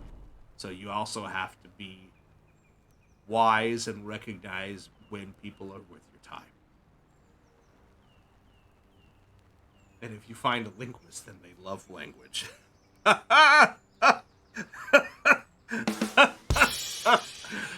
Good one. But yeah, I mean, to be more serious about it, the best thing I can say is that you have, whether it's trying to find friends, whether it's trying to find potential romantic partners, vulnerability is part of the equation, You have to be willing to open yourself up, which means you have to be willing to potentially, potentially be hurt or be disappointed. And just like most things that are worth doing, uh, a lot of the times you're gonna hear or experience a lot more no's than you are yeses. But it's finding those yeses that make it worth it. Um, the other thing I can say is also I'm a totally open book and such a vulnerable person. Even if that were true. um, the other thing you have also is empathy. Is that because if you want people to be willing to hear you out and give you a shot, uh, beyond just a surface level attraction, uh, you have to be willing to hear them out. You have to be willing to understand that just because someone has flaws, just because someone has problems, that doesn't immediately make them a terrible person. It doesn't immediately make them uh not worth your time. Because sometimes people thrive when they have a partner or a friend who can be there to keep them honest, who can be there to uplift them when they struggle instead of them getting frustrated because they don't have anyone to encourage them and lift them up. So you have to be willing to sort of meet halfway. I'm not saying you have to relent to everything that they need, to wait on them hand and foot. But you have to be willing to communicate, and you have to be willing to understand that the balance between you and the other person, regardless if it's a friendship or a relationship, is not always going to be 50-50. And so your question is how much of a balance am I willing to put into a person? How much, am I going to be okay with days with this person where that balance is going to be 60-40, where I'm putting in more effort? Am I going to be okay with it when it's 70-30? Am I going to be okay with it when it's 90-10? And vice versa. Do I want, or do I feel they're going to be capable when the opposite is true? Are they going to be able to hold me and support me and keep me uplifted when I'm at my lowest? And if not, then there either needs to be a discussion, or there needs to be some hard changes, or if nothing else, you've got to put your foot down and move on. It sucks. Nobody wants a relationship to end. Nobody wants a friendship to end. I, unfortunately, not to try to overshare here, but I had to end a friendship that I was trying to rekindle not too long ago, because we had a falling out, and we had stopped talking for a while. And they reached out to me and wanted to try to patch. This had about a year or two had passed since this, and honestly, I think I'm gonna have to stop this one because this game is great and there's a lot of cool stuff in here, but it's also very, very dense, and I would need to give this more time than I am willing to give it right now to really start to come to enjoy it. So I think we're gonna call it here for that one. But here, we'll let me give me a second. I'll finish with my talking point here. But we had a falling out and didn't talk to each other for probably the better part of a year, 2 years, probably. And they came back to me and like, hey, I realized that, you know, we weren't in a great place, and we need, I've been doing a whole lot. I, came across some of your stuff, and I realized that, you seem to be growing a lot as a person. I'd like to try to make amends and start over. And I'm like, okay, cool. We can do that. I'm fine with that. I don't like how things ended with us either. And so we started talking again, and everything seemed to be fine. It wasn't the same, but it was amicable and it was enjoyable. And then all of a sudden, there was starting to be behavior where they were getting upset about things, or getting frustrated with me about things, and then bringing back up old arguments, bringing back up old problems, and stuff like that I thought were squashed now. And I was willing to be patient with it for the first couple of times, because I get it. It's an easy thing to fall back into, and requires, if you're going to make amends with a person who's hurt you and try to patch things up, romantically or platonically or otherwise, that's going to be an obstacle that you have to get through. And so it requires a little bit of empathy, requires a bit of grace. But while I'm willing to do that to a point, if you acknowledge that it's a problem and then continue to do nothing about it, then we have to have a discussion. And unfortunately, that discussion didn't go in a healthy way. And so I had to make the hard decision of like, okay, this isn't going to work.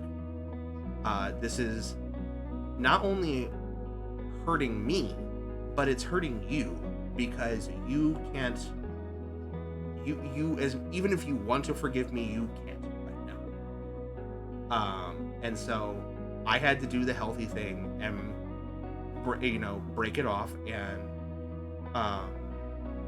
I even had to go, like I said, I went to the point that's like, this isn't going to work. And I think we need to not, to just leave sleeping dogs lie and move on. And so I, fully disconnected from them and had to put that down. And it was hard. I don't like having to acknowledge that someone is not healthy for me. I like to think that everybody that I choose to bring into my life is because they are a good influence on me, or they make my life better in some way.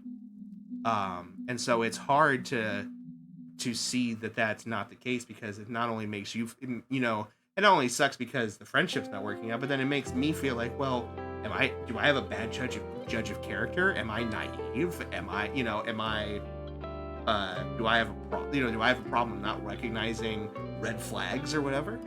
But sometimes it's just not that. Sometimes things just don't work out. Sometimes you think it's going to be good and it just isn't. Sometimes relationships, romantic ones, they peter out, and that's not a bad thing. It's not anybody's fault. It just happens. And you just have to make the best healthy decision. So I guess that's your TLDR dad answer, is just be willing to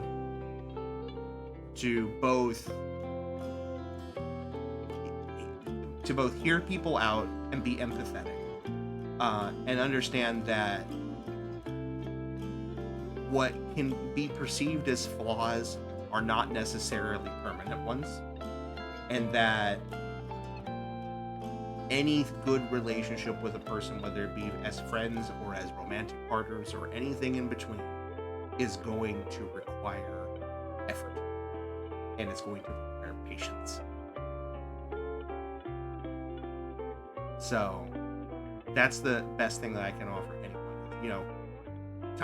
Time, patience, and empathy will more than likely help any relationship grow, regardless of the dynamic of what it is. So I hope that helps you, KJ. Not TLDR, it was needed. Well, I appreciate it. Like I said, you guys know I like to yap about stuff, and I don't like to talk about my past too terribly much, but long story short, I've gone through a lot of shit in the 35 years that I've been around. God, I make myself sound so fucking old. And while I don't consider myself a therapist, and my advice is not, mental health advice at all, by any means. It is purely my anecdotal evidence of what works for me. So, but if it helps you, or it gives you inspiration for what you need to do in your life, then I feel like I've helped at least a little bit. So, but if it's okay, I would like to add one thing. Sure. What you got, Nix?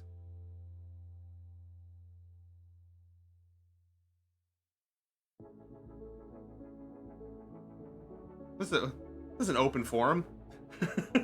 Or we can make it one, I guess. By the way, while we're getting ready to wrap up here. Be careful of basing a relationship on trauma bonding. Yes. That is definitely I've definitely made that mistake before. It's okay for that to be, going through similar traumas and being familiar with the kind of hurt that one another have gone through. That can be a way to be better empathetic to one another, but it should not be the what's the word I'm looking for? The core focal point of your relationship. That like, oh, we went through the same problem, so therefore we know each other so well. Like, no, that should help you understand why, if they're going through something, or if they're responding negatively to something, should be able to at least help you understand why, but you have to be able to not lash out in that, and to not also wallow in it with them. You have to be able to grow from that and help each other grow from that. So that way you are more than just the trauma that you both have gone through. And the same thing of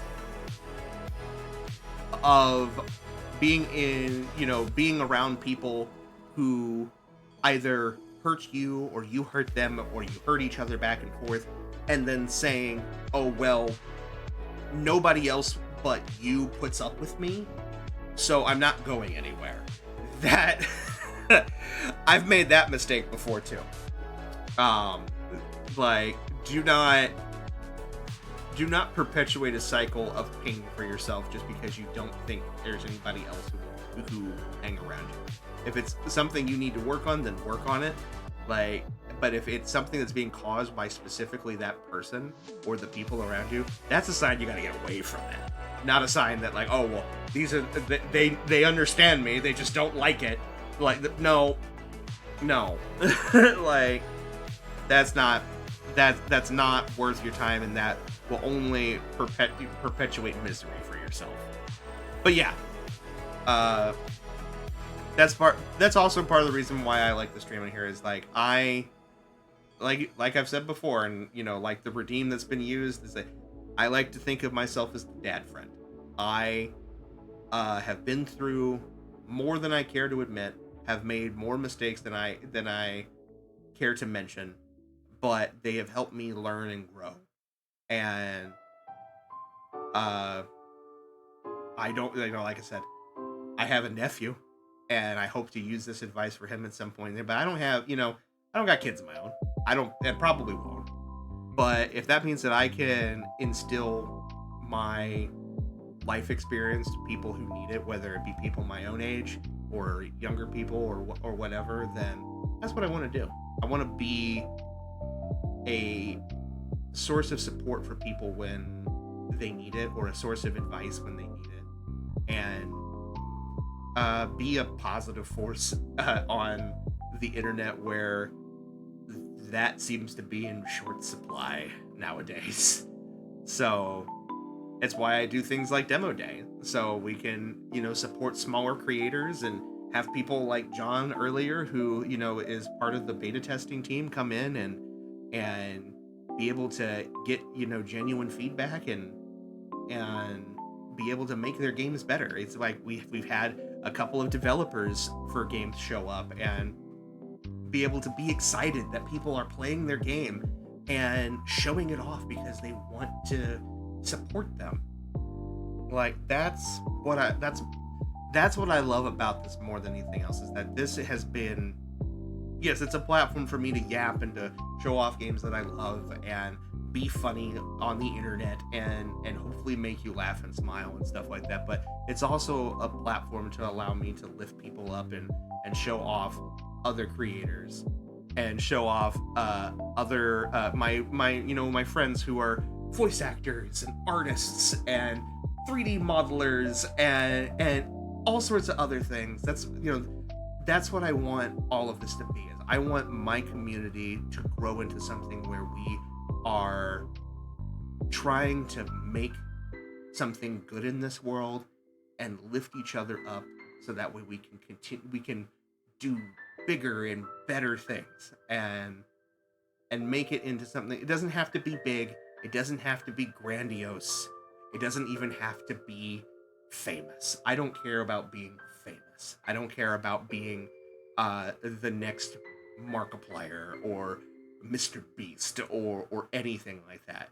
I just want people to know that, like, hey, there's this space that I can go to, that I know that there are going to be people there who will support me and offer me critique and lift me up in my creative endeavors and my personal endeavors, and that I can feel comfortable to be myself. And that's what I want to do. So doing this was a great end of the week, by the way. Thank you. I appreciate it. Like, this was a huge endeavor for me this week. I have not streamed this much in 1 week in quite a good while, and definitely this has been the most I have streamed in 1 week during this entire year. So I am so glad that everybody was able to come out for things, and we've had multiple people here who have been here every day, which has been great. We've had new faces show up. We've had friends over for collabs, which I definitely want to do more. I love having my friends to enjoy this with and bounce off of for fun and stuff like that. I feel like I'm at my funniest when I have people to bounce my jokes off of and be a silly little goober with. So I appreciate everybody who came in this week, to Connor and Bailey who came in for the Splatoon Raiders collab, to Uzi and Honey and Fox and Usagi and Pina, and anyone else that I've forgotten that came in for the Big Walk collab. I think I got everybody, but I may have forgotten. But then just everybody who came in and watched. Everybody who rated in during the week and stuff like that. Like, when I say that there is no stream without you guys, I really do mean it. Like, I really, really do mean it. Like I said, I love. It's all fun. It's all fun to sit here and record myself doing funny voices and stuff like that. And I'll continue to do it. I'll continue to do it if I don't have an audience in here at all. If I have one person where I have 1,000 people in here, I will be here, because like I said, we're talking with Sloth earlier about doing stuff and not necessarily looking for compensation or for recognition for it or anything like that. That's how I am with this. Like, would it be cool to do this kind of stuff for a living? Sure. But that's not why I'm doing it. If it becomes that, great.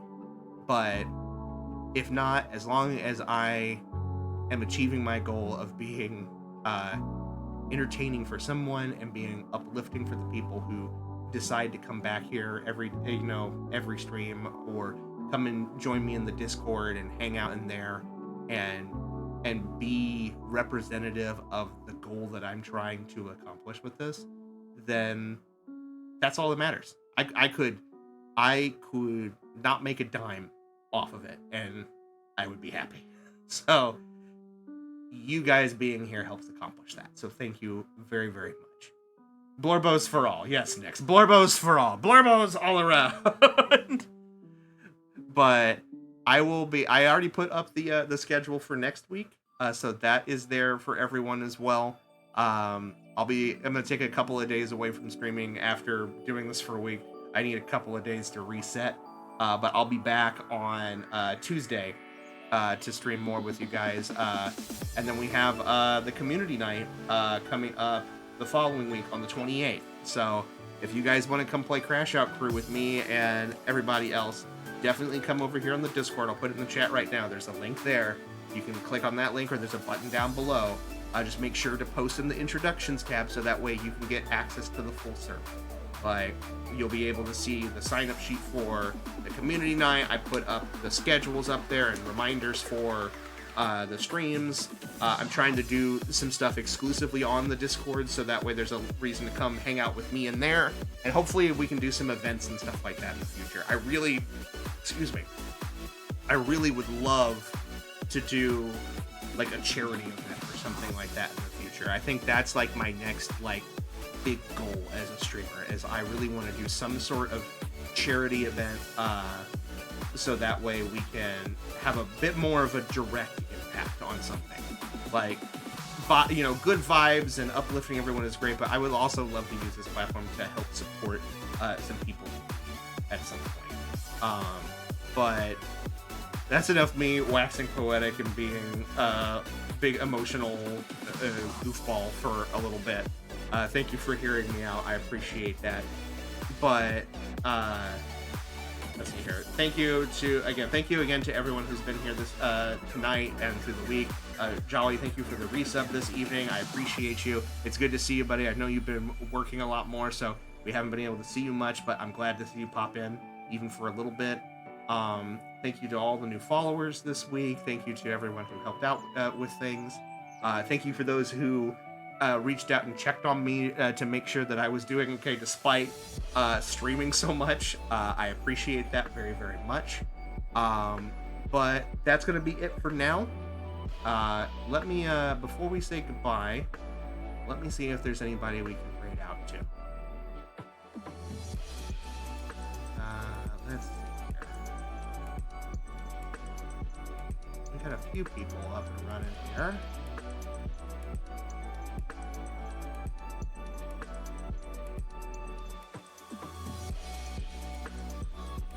I see Drewski here. He's been raiding out into us here a couple of days, so why don't we go say hi to him for once? Looks like he's playing Restore Chill Electronics Repairs. He's doing the virtual game restoration game. All right, I can get behind that. So why don't we go say hi to him? So I'll send him over. I'll send you guys over to him. Here, let me get some raid messages in here. So grab your favorite raid message in there. Let's go say hi to Drewski while he is restoring his electronics, and then we shall reconvene here in a few days. How's that sound, right? Okay. So for now, guys, as we usually say, until next time, adios, au revoir, auf Wiedersehen. Good night to all of you. Thank you again for such a wonderful week of streaming. And I'll see you guys next week for some more fun, okay? Bye-bye for now.